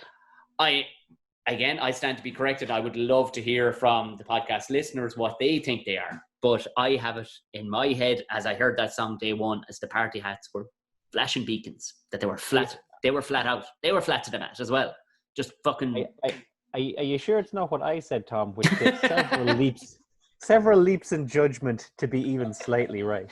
I would love... Marty's people... I will tag you in it because I know his PR or his social media people listen to the podcast. This will get to the man at some stage. He does a lot of long journeys. At some stage, this podcast will get to him. Judging by the rate we're going, it'll have to be a long fucking journey. Judging at the rate this podcast is fucking. It's around about here where he'll get real mad with us and throw his phone out the window because he's like, no, party hats is all about the Battle of Gallipoli. You stupid cunts. It'll be a V8 outside your fucking window. We should have brought Paul Crowley in on this too. He fucking loves trucks. Like he told me so many phrases that they taught, you know, never late in a V8, you know, up 3 steps to heaven. All these, there's so many of them. It's just, right. So that's so we're heading for the tea. Okay, so Tom, they thought that we were quitting when the sun went down, but with a flame from the pipe, we drove all night till the fuel ran out. I mean, there's something really nice about that. This man is not working a 9-to-5 job. It's not like when, you know, it's getting dark or we better quit. This guy is going to fucking plow on all night until the fuel ran out. Although, like I say, Tom, we've said earlier that it's not really great to let all your diesel run out. No, you can't. You cannot let it all run out. And how people will maybe people listen to this will go, well, where's the fucking petrol station, Tom, in the middle of a field, Gerry? It's just not there, right? There is none. They contract, typically the lead contractor, the guy who owns all the tractors, or the lady. I don't know. Maybe there's some ladies who own contractors. There definitely is ladies involved in silage and without a doubt. agricultural contracting in the north of this country. For sure there is. You telling me a woman can't hit a diff? Oh, all day long. But Tom, what's the machine? It's not a machine, no. What's the fuel? And I think it starts with a B. I can't think of the word of it. Bowser. It's Bowser. It's the most fun word in construction or agriculture. It's the most fun word. Bowser, wasn't he? He's the bad guy in Mario. Wasn't he? Was he the little guy who hung around with? Or maybe it was the actual bad guy. No, he's the crocodile-looking guy, wasn't it? Crocodile-looking fucker in Mario is Bowser. They're known as Bowsers. They're the diesel tankers that normally get hauled behind a Toyota Land Cruiser, typically. And I'd be disappointed if there was any other form of vehicle pulling one of these into the middle of a field at 10 o'clock at night to keep the system going. And I think the only other line that we need to pull apart here, Tom, was with a flame from the pipe. Now, in my mind, again, that's like a flame from the chimney. Yeah. Keep calling it chimney. Please jump in and correct me. No, I will not. Exhaust. I will not. Exhaust. Keep calling it. Yeah, keep calling it that. And will a flame emerge up there in the dark of the night? Yeah. I mean, if your engine is blowing fucking hot, man, if you've been going for 10 hours, we're basically just stopping for, you don't stop even for, just stopping for. Or tail doors flapping. Yeah, well, tail doors flapping. Literally, you're just. So, I mean, you give her a serious fucking slap at exhaust, you will see sparks coming out the top of it. Even the pipe will start to run cherry red after a while, like if you're really going hard. I mean, that's beautiful. It's beautiful to me that Marty's driving so long, so hard, so fast that fuck the lights, fuck everything else. I'm going by the fucking Rudolph the Red-Nosed Reindeer glow of the fucking chimney at the front. Yeah. Pitchforks at fucking. This is amazing stuff. You know what I'm going to tell you? John Lennon on his best day wrote this. He is a folk hero that even fucking. They said Liam Clancy was one of the best folk writers of all time. Even Bob Dylan said he probably thought he was one of the greatest folk writers. I don't know. Yeah. Bob Dylan, have you fucking heard of Marty Mone? Have you? Have Flame from the Pipe. It invokes so many emotions in me right now. Just the thought of that. It's take up your gun. It's take up your pitchfork. We've got a fucking flame from the pipe. We're going, pal. We're going to battle here. There's real battle connotations. Anyway, really like, for the want of a better word, it's rousing. It is rousing. It is rousing stuff. That is, and I'm only a wee fucking soft hands, Tom. And I wanna go fucking mow a bit of silage. Huh? Give me a yoke with plenty of poke. There you go. Yeah. Now we're into the second verse. Okay. We're into the that was a nice. So I need to point out too. People will be listening to this going, I don't get it. You don't get it because this is a drug. Anything that has hydraulics, anything that is driven on diesel, it is a drug to these lads. That same chap that I was talking to, he works a 10-hour day driving a digger.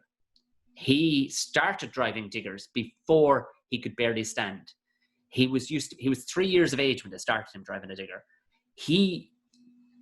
He'll stop after his 10-hour day. Then he'll go transport diggers for that same company on the back of a truck.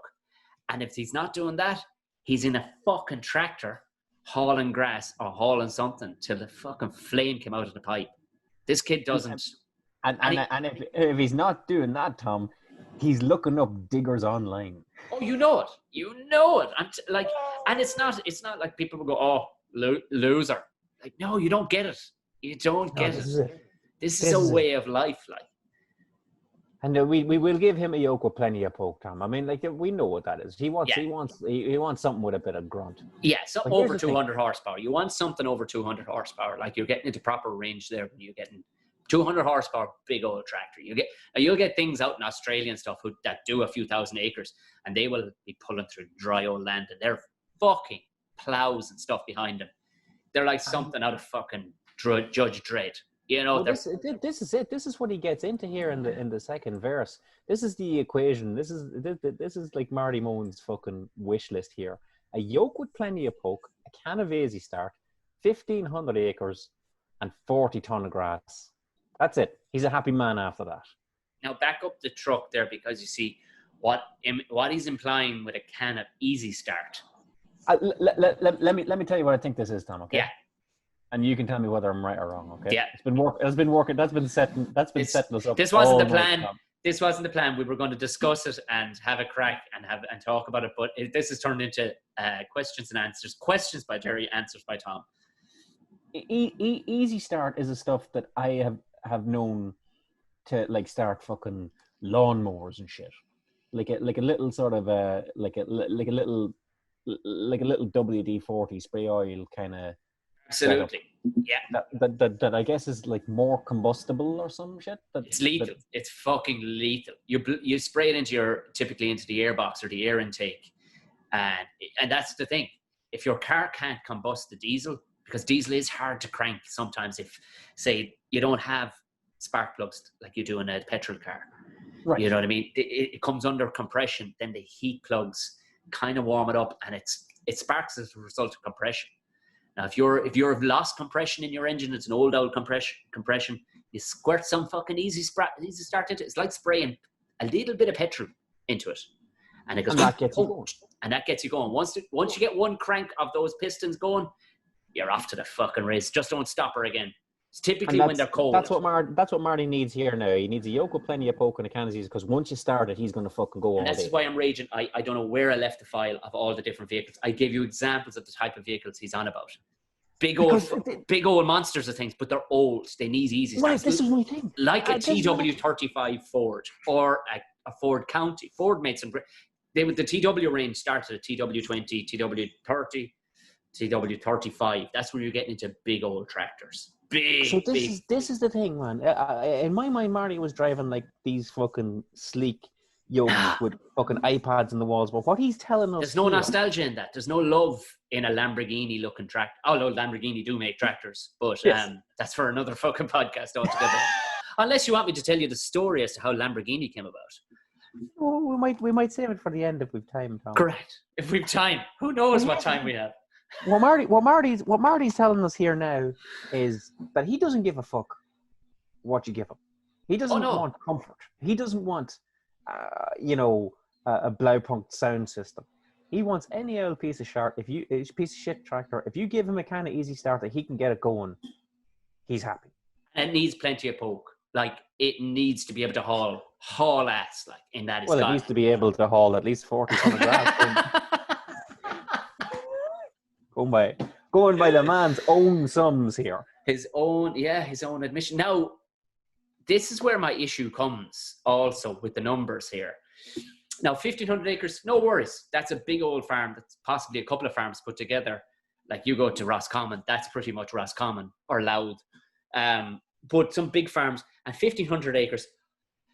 I mean, these two lines hauling 40 ton of grass. I mean, those are just numbers he's throwing out there. But also, there's nobody hauling 40 ton of grass unless it's in round bales and you have a truck hauling it, because a truck's license is 40 ton weight limit. Your average silage slash silage trailer is anywhere from 14 to 16, sometimes 18 to 20, but that's max. You're not even going on public roads with a 20, Right. Yeah. Like, I won't lie. On more than one occasion, I have looked up the Chagas recommendations for trailer loading. I have. It's a difficult website to follow in some ways. Even I'm kind of going, I don't fully, but 20 ton cut off max. Cut off. Because honestly, I took Marty at his word here. He may have a truck trailer. He may be taking it from one farm in round bale form, taking it on a big old low loader, they're known as, when it's just a flat body trailer, low load, taking it. He might be taking it to the UK. It might be high end silage, taking it to fucking pedigree cattle in fucking Herefordshire, where they've had a bad year for silage, where Ireland made a lot of money last year on selling silage to the UK because they got flooded so bad, or was the year before, they got flooded so badly. Ireland made a fortune at selling silage to the UK. Money for old hay, Tom. There you go. So that's just to clarify that. I don't believe it's a tractor and trailer that's pulling that 40 ton of grass. You see, this means that it might actually be, a metaphor for World War II. Are we talking Normandy or what do you? Hauling 40 ton of something. I don't know. Anyway, we'll give Marty a license here and then that if he said that hauling 40 ton of grass was the only thing that would sound right in there, it does sound right. I'll be honest with you, Tom. Hauling 14 ton of grass also seems right and more likely. But you know what? It doesn't sound as good, does it? Anybody can be a critic, right, Tom? When did you ever write number one? When I fucking haul any grass, Tom. Yeah. So I love this next line. Take us through this next. So it needs to be. If people haven't seen it printed, this is how it rolls. So I said goodbye before July to the woman in an awful rush. That's exactly how it's put together. There's no spacing. There's no punctuation. There's nothing there. So yes, we do need to break it down that harvesting of anything in the way of grass. Some guys like this year. The field next he got his first cut in. I think he got it in early May. Did it means unbelievable growth. So you are not going to be seeing your woman. So he said goodbye to her in an awful rush. That's what he said. Like, got the call. He was probably doing some shitty fucking job, only waiting for that call, like the rodeo cowboy, just waiting for that fucking call. Give me the call. And they're like, I have a fucking TW35 with your name written all over, but 2 cans of Easies, a fucking slab of Easy Start under the seat for you. And he's like, look, Catherine, I'll see you fucking... Yeah. I'll see you later. Marty, what are we doing this evening? Well, I don't know what you're doing, love. But next time we see you, we'll be doing Christmas, essentially, is what I'm saying. Yeah, what would you like for Christmas? I mean, like, that's it.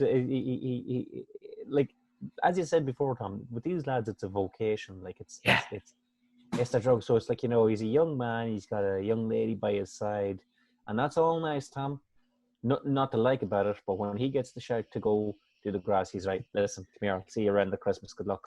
She knew what she was hitching her wagon to day one, Gerry. That's what I'm saying. She knew she was hitching her wagon to a grass man.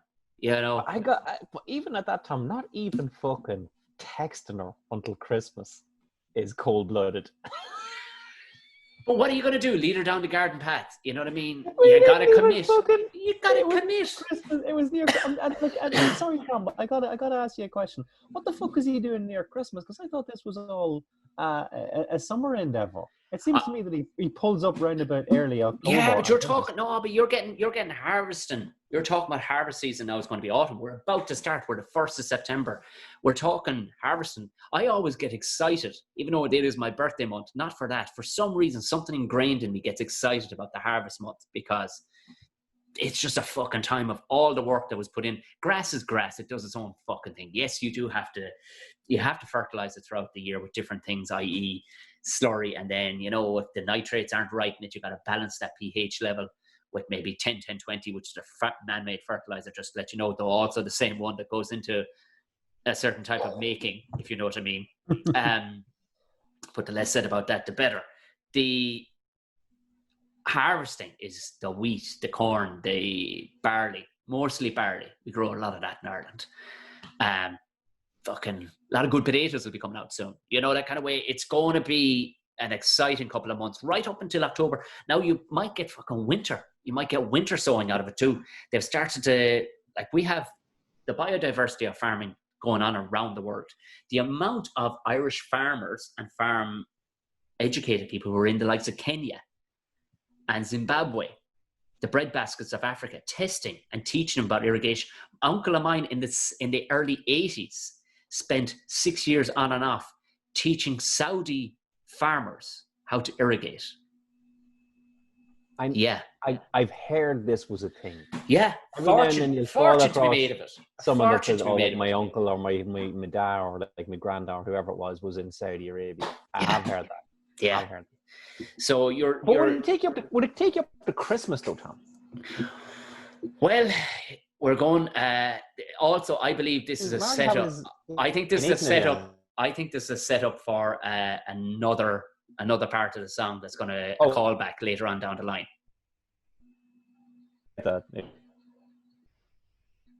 So His next line, he says, is to say, I found a seat. I found a seat, but I had no brake. Now, he's got a lot going on here now. And I appreciate that maybe his brakes are failing him and he can't keep the engine going on. But when he says he found a seat, does he mean to say he actually found a seat that he could sit in, or did he, in my layman's terms here, did he find seating in together in a way that he found pleasing?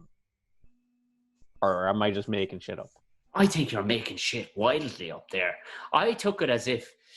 But surely he didn't find a seat to sit on. No. I'm trying to find an example that you definitely would know about. So, Top Gun, right? Right. Top Gun.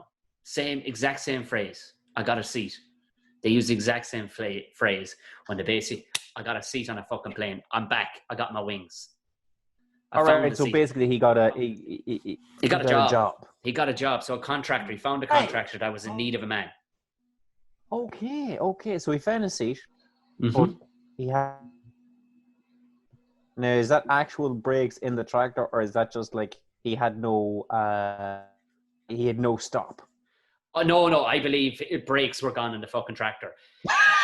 Genuinely, the amount of vehicles that I've sat into and you're going, is the brakes? No, what's the fucking point? You're going to be using your gears basically to slow you down. You know what I mean?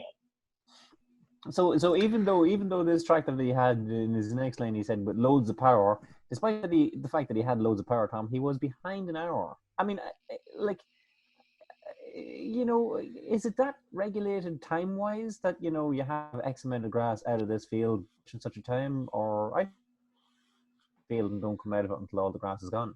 I think there might be a crossover there of two different trades. I think behind an hour might be racing to the boat with a truck. Gotcha. I think that's where, because there isn't. I mean, farmers, you know, and farming contractors are normally farmers too. You know, who has a watch? What do you need a watch for? You know what I mean? Keep going till she fucking rains. You know what I mean?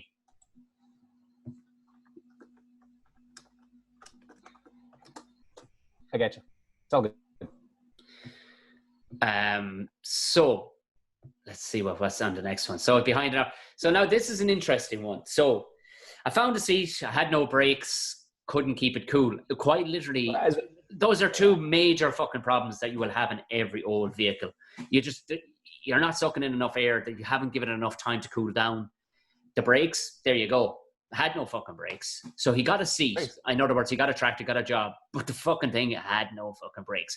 That's where we need a punctuation right there. Because now we're on to, I couldn't keep it cool.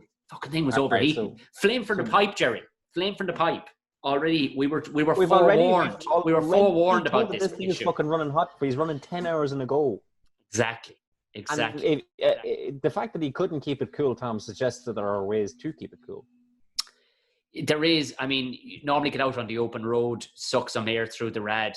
But you know what? I mean, if you've got a thermostat... I've been here, Tom. I've been here with a fucking radiator that was malfunctioning, and I'll tell you the advances. And I was told that the only way to keep the yoke cool if you see it rising up is to either stop the car or drive the car, one or the other.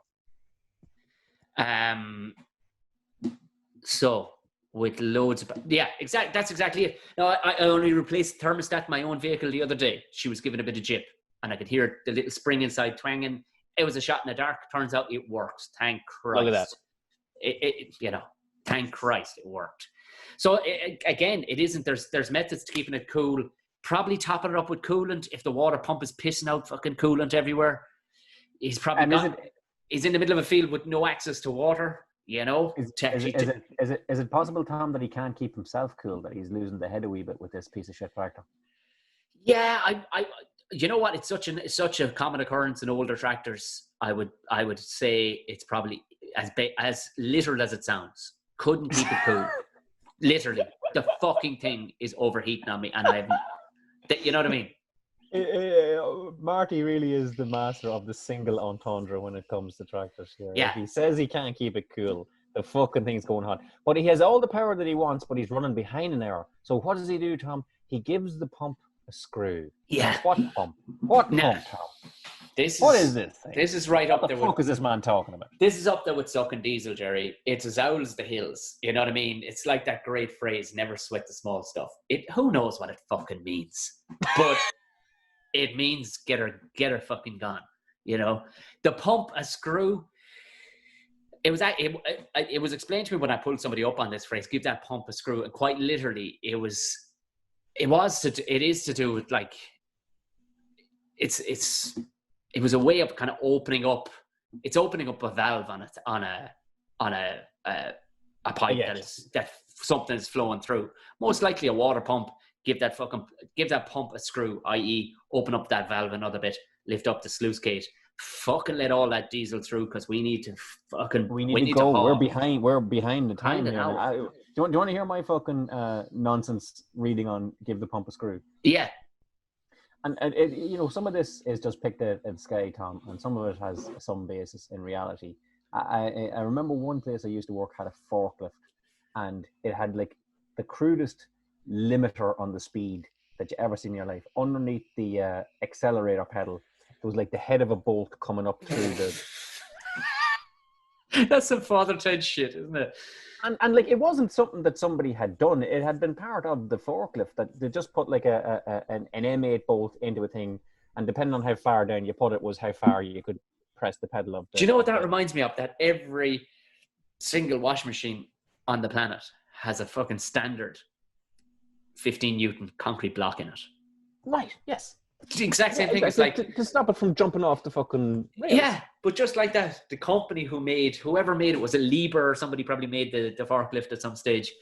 They went, well, like, could we not just make a shorter fucking pedal? Not all. They're the same pedal. Not everybody wants it. What you want to do is sell it as is, and if you want your employees not to be rallying around the backyard, which we did all the time, Tom. Yeah, of course. You put this very crude limitation device on it. So in my mind, there's one of these on Marty's tractor, and he's like, get that fucking thing out, screw that thing out and fuck it away. Do you know what? I prefer your version. Fuck it. But if this is an alternate reality, I want this to happen. If we've learned anything from Marty and tractors in general, is that no farmer, no contractor would put such a thing on a tractor. Nobody wants these things to fucking go slow, Tom. Nobody's trying to slow this process. You have to understand, you have to grow up very fucking quickly if you're put in a tractor. You know what I mean? You there's nobody going, hey, you know what, take your time, just work through it, and call me anytime you're not call me anytime that you're not sure about a situation. It's getting that fucking thing and don't come out of it until I meet you tonight with a new packet of fags for you and a fucking and a bottle of Lucasade and a fucking fill of diesel. That's it. And go as fucking hard as you can. You got to grow up a real fucking, because we're in a country that rains a shit ton. And if it rains to the point that you can't get in at fields, the farmer can't get his silage, the fucking contractor can't get his fucking payment. He might have €1 million fucking overhead with fucking loans out to the bank. There is no feeling sorry for you. It is do it, and do it fucking fast and hard, and don't fucking break anything if you can. But if you break something, fucking break it right off so I can claim it on the insurance. But aren't they lucky, Tom, that the kind of people that sign up for this kind of thing are the kind of people that are just like, hey, yeah, fine. That's my kind of, yeah. Yeah. There is no interview process in this. It's done. Is he good? Grant. Fine. That's it. That's how you get a seat, Gerry. That's how you get a seat to the party. That's how you get a seat. This is like the Spartans putting the Gazans out at 8 years of age into the forests with the wolves. You either come out of it or you don't. Before I started to drive a car at age 7, which I think we talked about on our if anybody's never heard of the two of us and you just stumbled on this, search fucking Tom and Gerry podcast. It's up somewhere on something. Well, we definitely talked about how I started driving a Datsun Cherry at age 7. I wanted to drive it to my communion. But not only a month or two before that, the first tractor I drove was a Massey 35 with no cab. Fantastic traction. Traction. You didn't need to lock the diff in this thing ever. It would come in and out of any fucking hole. And it was started with a nail. And that job was left to me. Stay in that fucking field. Don't hit anything. and just I was basically went in after the hay had been turned or had been cut. I was to go in and turn it over so it dried on the other side as well. So I just stayed and I went, okay. My voice hadn't broken. I'm just sitting on a tractor for 5 hours. And that's beautiful. The discipline that teaches you to not kill yourself, but more so, don't kill yourself out of fear of getting in trouble from killing yourself, because you would get the arse slapped off you dead. Do you know? It wasn't fear of dying. It was fear of disappointing people. I mean, like Marty here, it has to be said, shares your optimism, Tom, because as by his own words here, he's out all night. And this yoke really does seem like, yeah, now that I know what you're talking about, that you got to see, okay, so we got a job, but this is an old piece of shit tractor. He's out all night with no lights. So this thing doesn't even have fucking lights. He's just driving around. That's a common occurrence. That's a very common occurrence. Again, just like the brakes, these things are what are known in the vehicular industry as consumables. Light bulbs, brake pads, fucking tires. These things are consumables. And you will only get them if they're absolutely fucking necessary. But you won't be going, hey, I've pulled over here.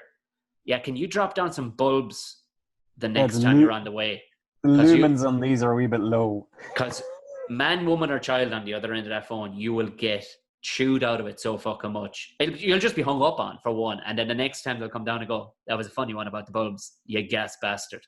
You weren't fucking serious, were you? I'll fucking tell you what's getting better again, Tom. You will be nicknamed Bulbs for the rest of your fucking life. Till you fucking die. And you'll have to invent a story. Why did they call him Bulbs? I was driving around in the dark one night, asked for bulbs. Fucking get him. Looking for fucking bulbs. Fucking Edison over there, what? Huh? Jesus Christ. Well, Marty doesn't want bulbs. He's gone. He's got no lights. He's only seeing stars and the gloom from the moon and the diesel light in the dash. Now, once again, Tom, he's letting it fucking run a wee bit low on diesel for anyone's life. Exactly. But I got to tell you one thing, Tom. The line and the gloom from the moon, as delivered in Marty Mone cadence, there has never been a more Monaghan line in a song. I often thought about it because I'm like, the gloom from the moon? I'm like, I hear it. From the moon. Maybe, is it correct? Is that the line correct? The gloom from the moon? The gloom from the moon. A moon would generally be bright, I suppose, unless there's a cloud passing over it. Jeez, I mean, this is, I read it to be one really depressing moon, like the gloom from the moon. It's like, Marty, you had me up, you know, and then all of a sudden you're talking about like gloomy moons. Jesus, man. This is this is Waylon Jennings shit. This is like, I thought it was all a love song to tractors and the such like, but this verse here, from when he had the job in a tractor that had no brakes, that was impossible to keep cool, that he was running behind time, and he was out all night like with fucking no diesel on a fucking pissy, miserable, gloomy afternoon. This is the fact that this tractor shit, Tom, it ain't all gravy. It doesn't appear to be. This seems to be the downer paragraph, the downer verse.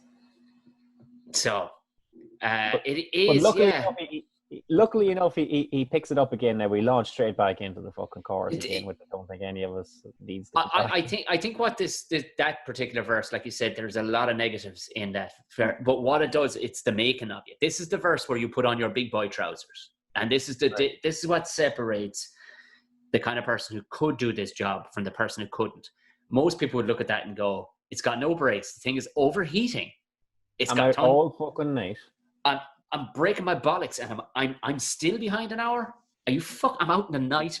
They haven't given me any lights, and there's a gloom off the moon, and now I'm running out of. No, fuck this. And no support system, no HR, no fucking nothing. Are you joking me? I mean, if you're behind an hour, you clearly haven't had any lunch, no sick pay. Are you fucking joking me? You better be dead or dying.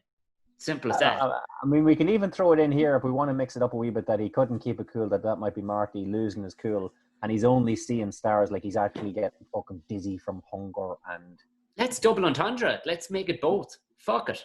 Let's make it both. It all in there. So this tractor shit ain't all gravy. I mean, like, you kind of had me up the way a wee bit there, but now I'm not seeing the missus until Christmas, and you know, that's you know. But you know what? It's the same. It's the same rules for Navy SEALs, basically, Jerry. That's what it is. Same rules for Navy SEAls. This song is very revealing. In fairness, I'm amazed he was allowed to actually fucking publish this. It's behind the curtain. So we're into the chorus again. So we're into the more chorus. lifting, sewing, baling, drawing, hauling, and buck raking. Back and stacking, ploughing, crashing, tipping, rapping, taildoors flapping. Give the wink, sucking diesel, cutting, trucking, spreading, piping, double, clutching, spinning, sliding, digging, rigging, rearing, tearing, losing weight, we believe. Hit the different praise. She goes all the way. When I flat to the mat with the party hats as I'm heading for the tea. Well, I thought that we were quitting when the sun went down. With a flame from the pipe, go on out of that. We drove all night till the fuel it ran out. So now, Tom. Now we're in. So this is possibly the explanation for the 40 ton. Well, this I got to tell you, this next one is where he saved. This last verse, Tom, is fucking impenetrable. I'm gonna break your heart on more. This is the fucking Finnegan's Wake of tractor songs. Not two words in this thing makes fucking sense. What's your man's one? The fucking is it Homer's Odyssey? No, what is the one? Bloomsday. What's Blooms? Is Bloomsday. Ulysses. Yeah. Now apparently you have Ulysses, which is hard. And Ulysses, which is like Joyce taking the piss altogether, and that's what I fucking think Marty's doing here, because none of this makes sense. Okay, all right. Overload, Tom, on a downhill road, slapping through the gears. So overload, it'll help me immensely if I know what the fucking overload is, because I don't know what that is. And I can't. You're absolutely reading too much into it. Say it out loud. Overload. He's overload. He's got too much. Exactly. What I think was the setup for when he was losing weight. And he had 40 This is the callback. Too much. Okay. This is the callback, I believe.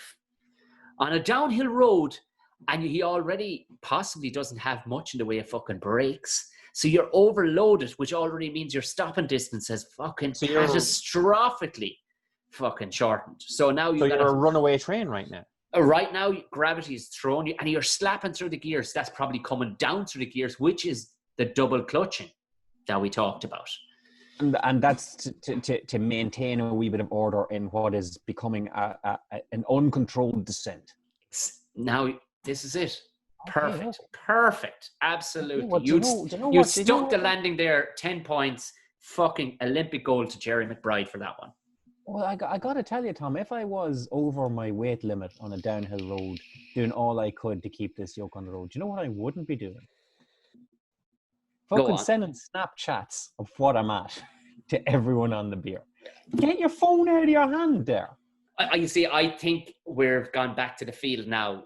I think let's park the gears, the downhill bit. Let's go back to the field with no lights. And we're in the field with no lights. We're driving around. Fucking yoke is roasting. Diesel light on the dash.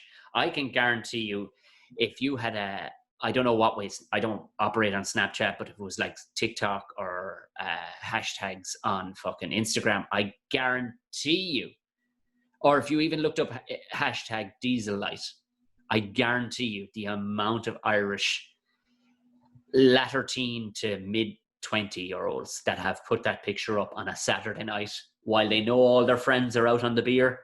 The lads who work on, mushroom farms, fucking 9 to 5s. I'm gonna real quick just look up hashtag diesel light on Instagram. It's the only thing that I have to hand here now. Hashtag diesel light. Fewer than 100 posts, but few like it's all young lads. But like, it's all young lads having a good time. Yeah, it's disappointing. It's not.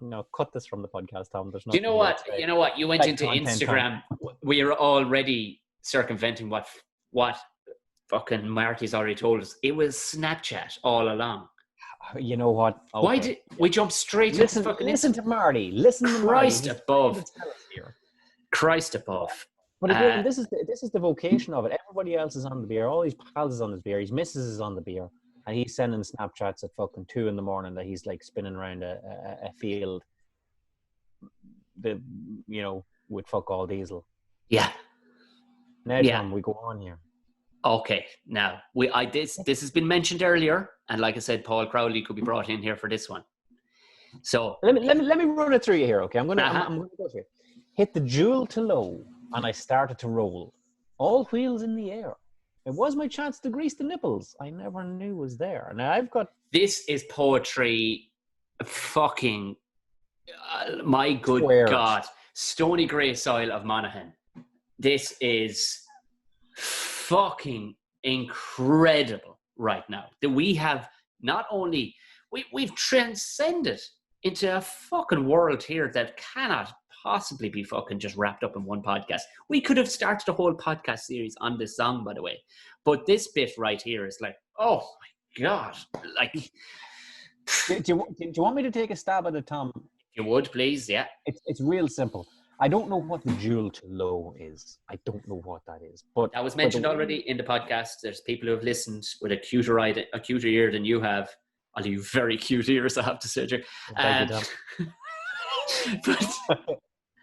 But it was mentioned earlier in the episode. So all right, okay. If I missed it, I missed it. Okay. I'm assuming it's some sort of fucking Knight Rider turbo boost. Just going by what he's mentioning here, that it's some sort of blast of power to get a job done quicker. So he hits the jewel to low. Now he starts to roll. Okay, now we're cooking. Now we're going places. And in my mind, he's going so fast that the tractor is, if you're driving fast on the road, you would say, I was only touching the road in places. You were going so fast. You're like a fucking car in the Beano that you're literally floating off the fucking road. But I'm reading into this, that Marty is going so fast that the tractor is hopping off the ground so much that he literally has time to get out of the tractor. That's how fucking fast it's going. And go underneath the tractor. It is literally in the air for so long that he can go underneath it and grease some bearings and joints underneath it. And not only just the ones that he fucking knows to get to. He's under there for so long that he's finding new nipples to grease. And fuck it, I can get all them done. And still get back in the cab of the tractor before it hits the ground. Now, tell me that isn't some Inception level fucking incredible fucking writing right there. Is that what it is? That's it. That is it. That is it. That is it. Okay, and I'm sorry I skipped by the jewel to low, because what is the jewel to low? We go back to that's like a turbo or something. No, that is a dual gearbox, one with a low box. So you know what? I think those box and the low box. You did. I think those two lines. And I hit the jewel to low, and I started to roll. Park it there. Stop. Punctuate. New fucking scenario. All wheels in the air. The new vehicle. Let's say the jewel to low is the truck. He's got fucking a ton up. He's struggling. He's in a wet old fucking yard somewhere. It's all fucking muck and shit. Hit the jewel into low. I started to roll. Fucking sigh of relief once I get her rolling. Yeah, we're going, man. Take off the fucking rain jacket, throw it in the bag. Fucking on we go. Roll a fag and off you go. Park that. Because now we're into all wheels in the air, because this is another journey. Imagine these as scenes. You're just cutting over and back to scenes. So now we've cut to Marty driving a fucking tractor, clipping so fast, all wheels in the air. Now, to explain this to anybody going, greasing fucking nipples, you joke me, how kinky is this shit? A lot of vehicles, agricultural vehicles and construction vehicles, unlike your own car, for the most part, all you will need to do is top up oil into the oil reservoir. Now, sometimes you may have to top up a hydraulic oil for the brake system or the power steering system. But if you're doing that, you've got a bigger problem than just fucking leaking. You got to get that sorted. Right. So for the most part, any engine oil that's needed, pour it in the reservoir, sorts it out itself. Some of these vehicles... Could I just say I'm having such a fucking great time? I would have a way more fun than I thought I would. Way more fun. I thought I was going to have a lot of fun. And this is it. But I genuinely thought we'd be done with this in 20 minutes and go, how the fuck are we going to string this over fucking at least 45 minutes to an hour? Gerry McBride, we are over 2 hours into this. Jesus, Mary and Joseph's. So a lot of these components, i.e. you'll see the hydraulic rams that can lift up fucking the arms at the front, the arms at the back. They don't have a new reservoir that you can go to in a lot of cases. They just have these little things, quite literally, hidden, but a person who's in charge of that vehicle should know where every one of these little ducts where you put a grease gun onto and you pump in grease. Now you'll always have, it looks just the very same pretty much as the one you'll see for your silicone or caulking around your tiles and whatnot. It looks very similar to one of them. And the nipple would look, I've seen nipples, it's like it looks like a nipple, Tom, with a little ball bearing in it. Exactly. But if you're struggling with what that would look like, then it would look like a smaller version of how you would pump up a bike. What it looks like is a giant version of a ballpoint pen, is what it is. Yes, the little ball in a pen is the same way as a bearing. It only allows out a little bit. It won't allow really out any grease, but it's spring loaded so that when you put your sealed fucking grease gun up to it, grease will drive into it. Yeah. Because they will invariably overuse heat and just leakage of seals, because seals are yet again another consumable thing that only when they fucking go, not when they're going, when they go, that's when you'll get one when you'll change it. So you will lose. So grease in the nipples, and like that, lads, well, that's a little punchline just there. That's for people who know to give each other that elbow and go, you remember that fucking time we fucking found that thing under the teleporter? Who fucking knew it had a nipple? Who knew that was there? That's that moment. That's what gamers would call an Easter egg. And that's what it is. So Marty is proposing a situation that he has hammered it so fast that he can actually get out like fucking Quicksilver in the X-Men and just fucking... Exactly. Quicksilver, or who knows? He's reached a higher state of consciousness where he's passed between worlds, and it's almost like the man in the high castle. You know what I mean? He is literally fucking stepping in and out of dimensions because he's in such a place of happiness. All the world has aligned for Marty in this moment. He couldn't be happier. Now, Tom, let's just take that, but let's just imagine it's not that, and read this a little bit different, because as we learned it's in all gravy, is it possible that when he started to roll and put all wheels in the air, that he's actually couked the tractor over onto its side here, that he's crashed the thing? I thought that, and I would nearly hope that he would have found another. I would imagine he hit her into, so let's go that way, because I have read it two ways, but I way prefer the fucking trans-dimensional one. But let's go, you're absolutely right. Hit it in low. She started to fucking roll because there wasn't enough synchronization in the gearbox to hold it. It rolled fucking backwards. And sure, look at, and like you that, she ended up in a big old fucking hole. Tits and arms in the fucking air. And just went, sure, while you're there, love, I may as well graze your nipples. It was my chance to graze the nipples. I never knew it was there. Meaning to say, I'm stood here, tractor arse up in the air, like a duck on its back, and nobody's coming for me for an hour, so I may as well pass the time by some tractor maintenance. I've read it. I have read it that way before when I heard the song for the first time, but really, I just, when I saw the lyrics up in front of me, I just went, you know what, fuck it. I really hope it was, but I fear you may be right. I only fear I may be right, because we've got we've got nothing good stretching out in front of us here, Tom. Need some sleep and new teeth for digging and dozing in muck. Now he needs some sleep, because the man, by my last count, is getting about 3 hours of restless sleep. Because if he's not in a tractor on his way to a job, he's on his tractor on his way home from one. Yeah. So he needs some sleep. He needs new teeth. Now, we're not talking about teeth. He's not going to Turkey for new teeth. He's not going for veneers. No, I don't believe he's going for veneers. I had initially read it that he needed new teeth in his mouth, because he's in a rattly tractor all summer, and it has literally, he's literally broken his teeth from rattling around the place. Because I've been in some tractors, Tom, and in JCBs and such, and you would need a gum shield for when you hit a fucking... It's not like suspension, like you hit a bump and you feel it, you grit your teeth, you get it. So but it seems that he just needs new teeth like you would need for a digger. So this is a third vehicle that Marty Mone is now. He's jumping all over this. Because, and I will tell you, a digger now. I will tell you that chances are 70% of the lads that do this for a living, they can drive all three of these vehicles and loving them equally. And they have a jacket / free polo shirt that they got at the Ploughing Championship to match all three.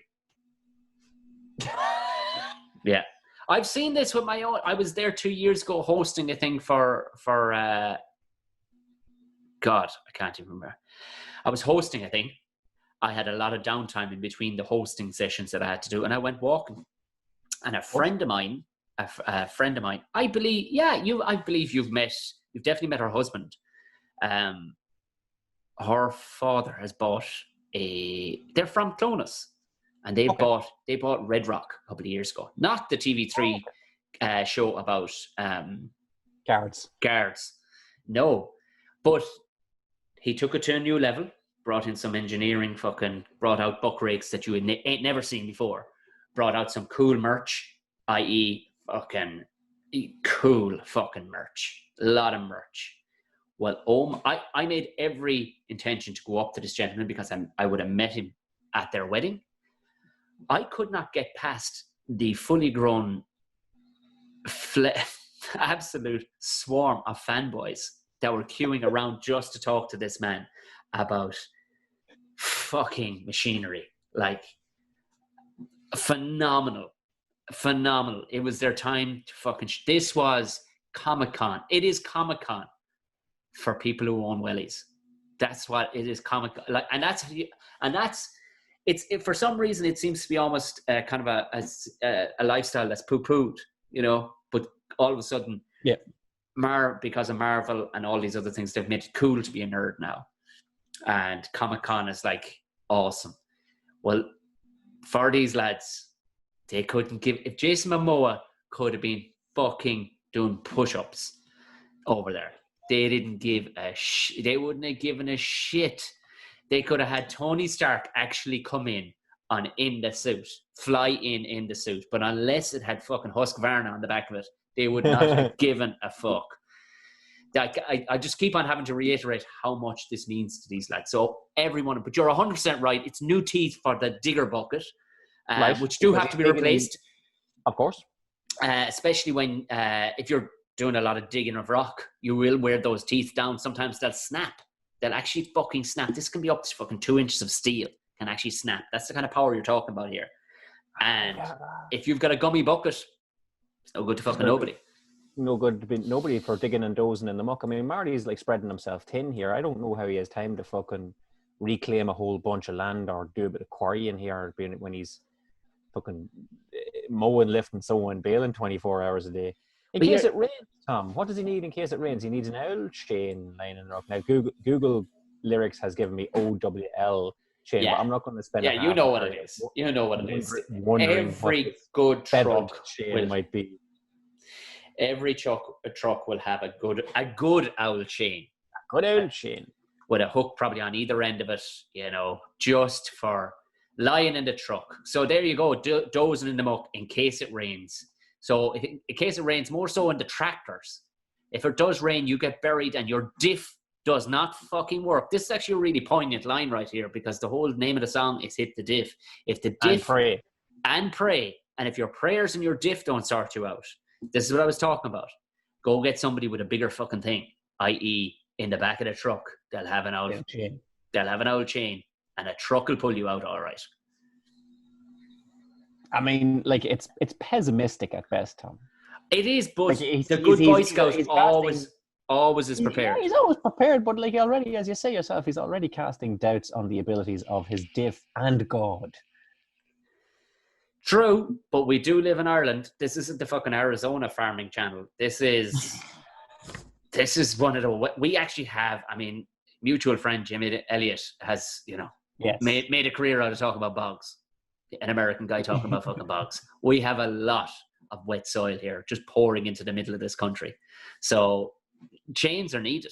Chains are fucking... You know what? They're like so many things. It's like, you buy a gun for protection in America. you keep it under the bed. You never want to use it, but it's nice to know it's there, Gerry. You know what I mean? Could we read into it that these are Marty Mone's chains, just like Jacob Marley's chains? It goes to Christmas silage. Goes to silage past that, like, these are the fucking chains of the past. Like, change your ways. Change your ways. I don't think we need to go that deep into it, because I don't think Marty did. I think he has an actual chain in the back of a truck. Yes, he does. Yes, he fucking does. Yes, he does. And you'd be ashamed to get caught and not have one. The shame. Well, listen. The shame. Lads have buried machinery just out of the shame of not having a way of getting yourself out. They've just gone, fuck it, and denied any knowledge of the situation. Cover it over. Bury it the fucking thing, because I do not. The shame. I once saw a guy turn up to a garage, Gerry, and this will just phenomenal. He turned up to a garage with the breakdown truck. This was look. I'm not shouting from the patriarchy, but there are times as a fucking man that you have to fucking hang your head in shame, and because you are a man, and that is the card you were dealt. This guy turned up with the breakdown truck after driving his Maserati, his 3-month-old Maserati, for 40 miles with the oil light on. He sees the fucking engine, and he showed up. I would throw a fucking match into it, walk away, and report say it was robbed. And say it was robbed. Before, can you imagine showing up to a professional mechanic and with a big goofy head and saying, I just seized my engine? Like, everything in me just wanted to just go, excuse me, have you got your man card in your wallet? Because I'm just tearing it in front of you. That's it. That up. You're done. You're fucking done. You're not going to catch Marty like that, because... Are you? Whatever the fucking weather, he has a chain in the truck for it, Tom. You're goddamn right he does. He's got big chains and wee chains. He launches into a little reprieve. You think he's going into the chorus here when he says, climbing, liming, mixing, piping. So he's doing several jobs here. Climbing, I guess he's climbing a steep hill, I suppose. I guess climbing. I mean, he could have gone into construction here instead of climbing scaffolding. Who knows? I mean, it's such a broad term. I personally, I do think you're right. I think he's not. Yeah, but Tom, I don't think he's fucking climbing the corporate ladder here.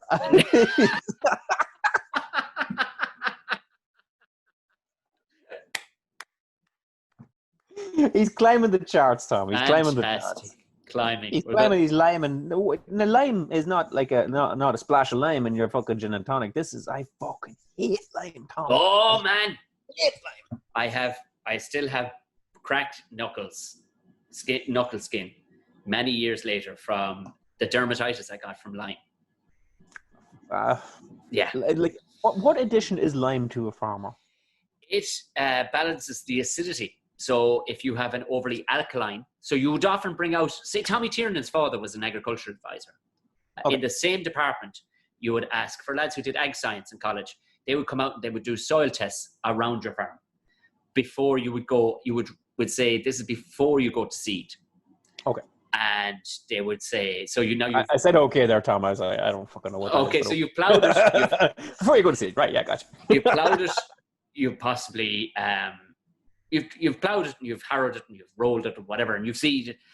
But this is to test, maybe even test it while the grass is on it to see what it might need throughout the year. And say you come back with an overly alkaline, as per the water table may dictate, or as per what the crops you've been growing on it, you've ended up with a fucking overly alkaline crop. Well, or soil. Well, what you'll do is quite literally, like you'll see the little spreaders guys have for lawns. And that's what it is. Guys will go with lime. Driving through Offaly, the back roads of Offaly between Burr and Nina one time, how I didn't end up in a 10-car pileup as a result of a guy liming, but the wind caught up. And pretty much, we're talking, you could not see beyond your windscreen wipers, let alone in the middle of the day, just came around the bend to what I knew was a straight. And thank God I had a hitch on the back of the fucking Land Cruiser I was driving at the time, because a guy just tipped me Oh, would you believe it? His own Land Cruiser. And we crawled and just whoever was on the back, whoever was on the 6, it was like fucking Vietnam coming through looking for fucking Colonel Kurtz. It was terrifying for about fucking 5 minutes, which is a journey that should have only taken like 20 seconds this straight, because this guy was liming like fucking crazy in over this hedge in a field. And it was like crop dusting that was just sitting there in the air. Shut all the vents. I fucking love the way, Tom, you were there, like, you know, yeah, I was in my Land Cruiser and I got hit by another guy in his Land Cruiser. Would you believe it? Would I believe 2 Land Cruisers would hit each other in the country top? Yeah, I believe that. I don't struggle with that. Okay, all right. I've owned a few Toyotas in my time. What can I say? Come here. He goes on to say he's climbing, liming, mixing, piping. Now, we talked about piping earlier, and we didn't know whether it was like piping slurry or was he piping the little tunnels that I thought it was. I would love if it is that. And again, there's a lot of agri boys that listen to this podcast, a lot of agri lads and girls listen to this podcast. I would love some of your feedback if we've gotten it totally fucking wrong. The piping, I've given the 3... the piping, I mean, here we go. He's piping again. He's now, second form who's to say this piping? He hasn't said anything about spreading piping. He may actually be using said digger to do groundworks, and he may be laying drainage. Well, all I'm saying is here he's saying that he's piping after the field is cut, which would be pipe and slurry, right? Yeah, I would imagine so. You're right, actually, you're right. I get the piping you're talking about as well, the big yellow land drainage piping. Could be, or could, yeah. I think you're right, though. Piping after the field, because, of course, they've punctuated and there's a capital on the after. Yeah. So after the field is cut, yeah. He will be piping after the field is cut. And this is the last one, Tom. Now, throughout all this, I hope I've displayed, you know, if not the exact knowledge of what we were at, I've been wrong on a lot of things, but I like to think that I was like nearly there on most of these things. You were. A couple of things you were amazingly there on. Yeah. When we get to this, from day one to right now, I haven't got a fucking clue what Marty Mone means by the lines. There's many's a gap you won't get at without 6,000 foot. Help me out, Tom. So let's go. What is Marty talking about here? So let's get back to the umbilical cord. Right. So you get into a big field. The farmer says to you, I need you to do that field. And see all those satellite fields around it? I need you to do all those too. Okay. And you turned up with your 3,000 foot pipe. Well, what won't you get at? What won't you get at if you've got less than 6,000 foot? You won't get at many's a gap, Tom. Damn fucking right you won't. Goddamn right you won't. Because the big boys turn up with 6,000 foot. Because they spent a few quid last fucking winter. They got the 6,000 foot pipe. Because the 3,000 foot is Mickey Mouse shit. Literally Mickey Mouse shit. You got to get out the 6,000 foot pipe. That's when you're fucking, that's when you're fucking spreading, cutting, piping, fucking clutching. That's when you're going hard or going home. You turn up with 6,000. Yo, who the fuck turns up with 3,000?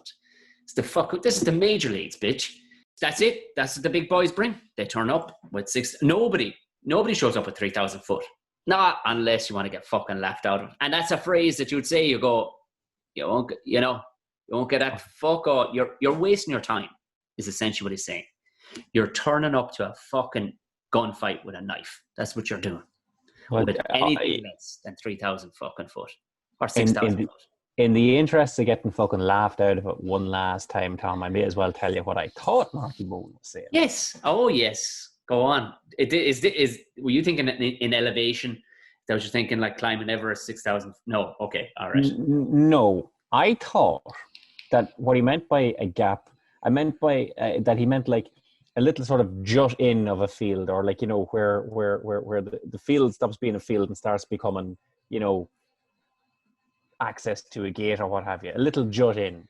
Okay. And if you wanted to cut all the grass in the field, including the grass that was in the gap, a tractor isn't like a vacuum cleaner that you can just get into that little gap and get that little bit of grass. So you need a run up to it, Tom. You need a good run up to it. About 6,000 foot of a run up to it. I fucking knew you were going to.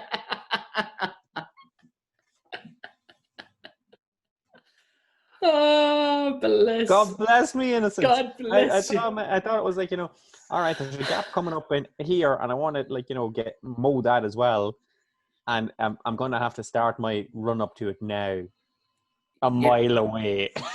Do you know what? The wording of it, when you do read it, to forgive you, the wording of it, there's many a gap you won't get out without 6,000 foot of a run up. Yeah, yeah. But it's coded. He hasn't, like so many things in this, it's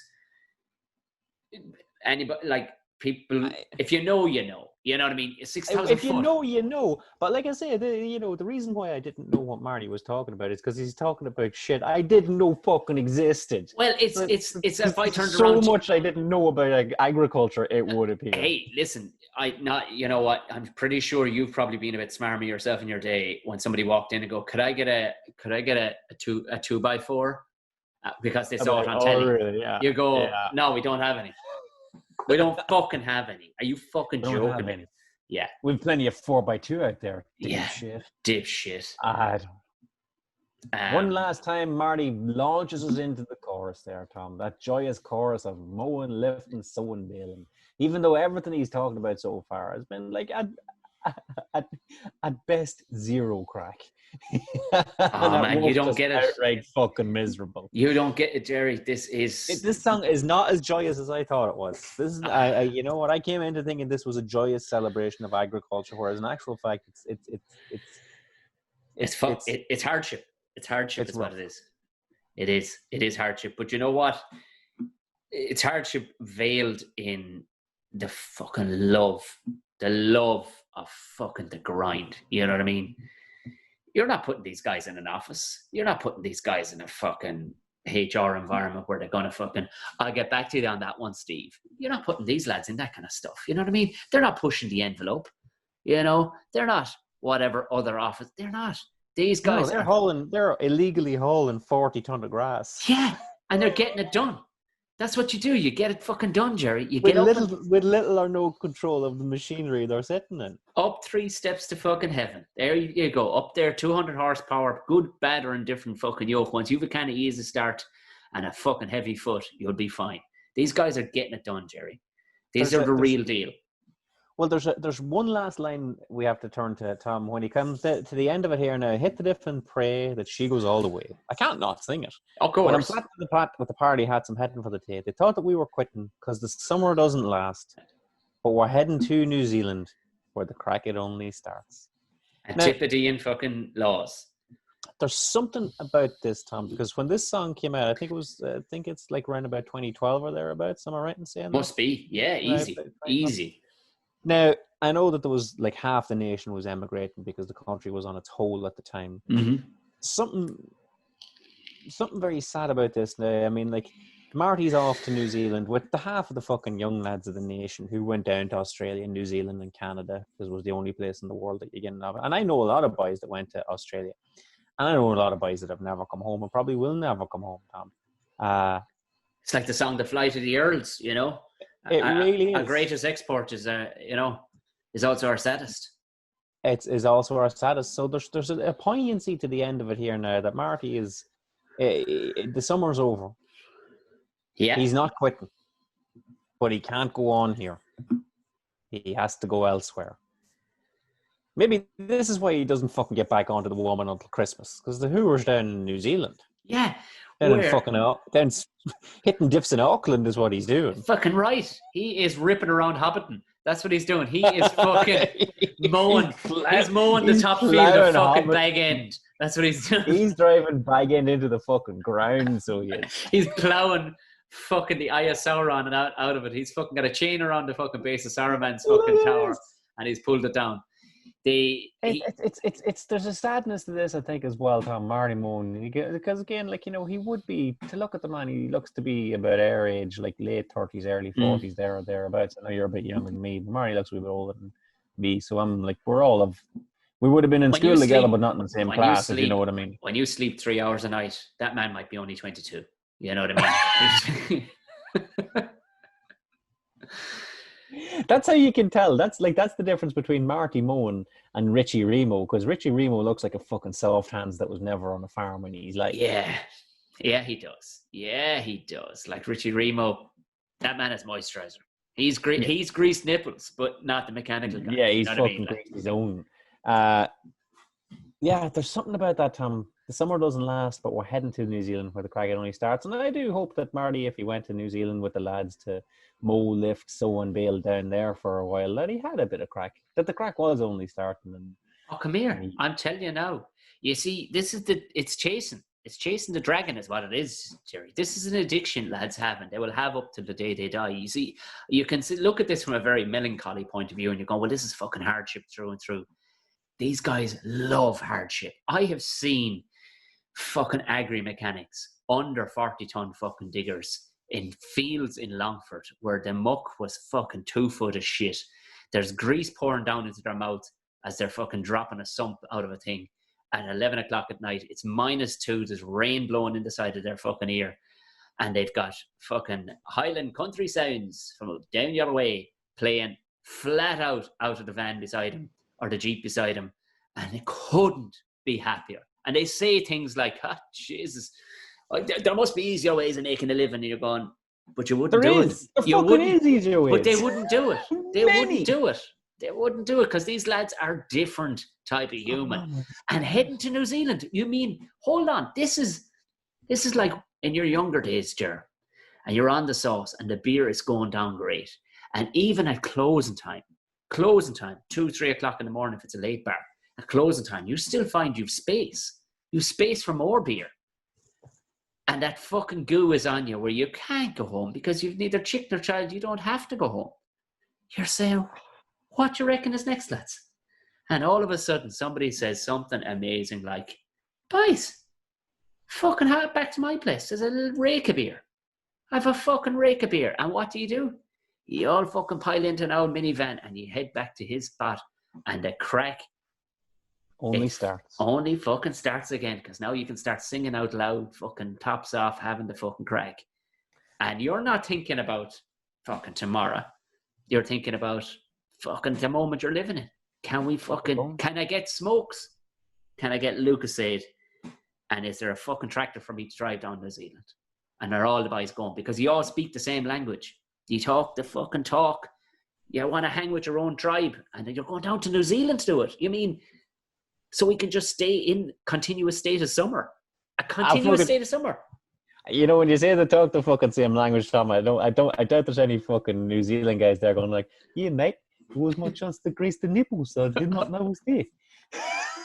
I was hunting with the party hits. I was with the party hits. Too, bro. There's money a cup. You work it out with us 1,000 foot. What's that in meters? What's that in meters? You know, if you're in a predicament, you just got to hit the different pride, bro.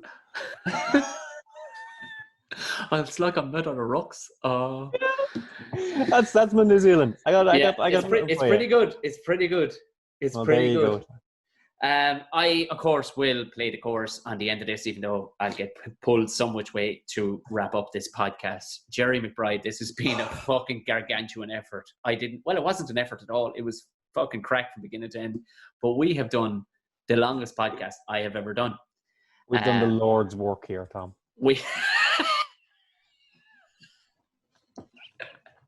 I genuinely thought this was going to be a struggle. I thought we will not get long out of this. We will literally be hitting the diff about 20 minutes in and going, how are we going to fucking plow on through this? And little did I know, close to 2.5 hours later, it took us to dissect the fucking epic song. I'm a changed man at the end of it, Tom. Like, I came into this all fucking sunshine and roses, and this is a great song, and I'd love to put it on when I'm running, and I really get the blood flow. But next time I hear this fucking song, I'm just going to stop and stare into the distance, thinking of all the fucking hardship these boys go through. As one ear you have Hit the Diff, and the other ear would be, hello, darkness, my old friend. Well, Tom, thank you so much for having me on. Thank you very much for making this list, making the effort, and it has been a fucking monster.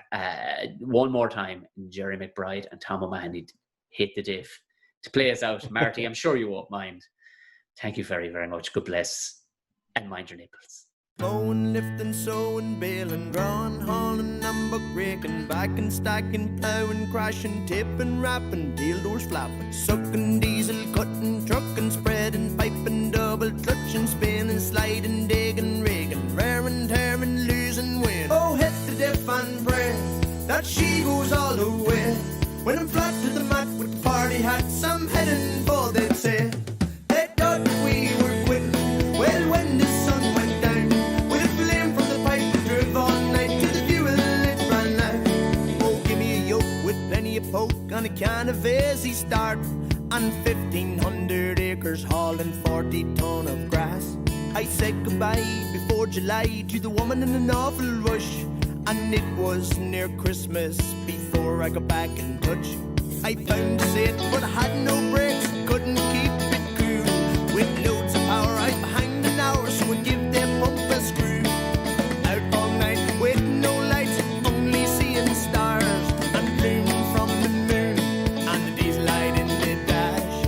Mowing, lifting, sowing, baling, drawing, hauling, number breaking, backing, stacking, plowing, crashing, tipping, wrapping, tail doors flapping, sucking, diesel, cutting, trucking, spreading, piping, double clutching, spinning, sliding, digging, rigging, raring, tearing, losing weight. Oh, hit the diff and pray that she goes all the way. When I'm flat to the mat with the party hats, I'm heading for, they'd say. Well, they thought that we were quitting. Well, when the sun went down, with a flame from the pipe that drove all night to the fuel it ran out.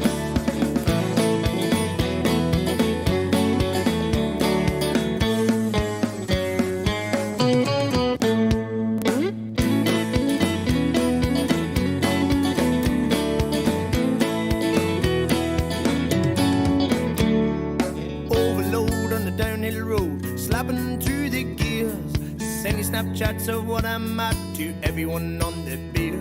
Hit the dual to low and I stalled the road, all wheels in the air. It was my chance to graze the nipples I never knew was there. Need some sleep and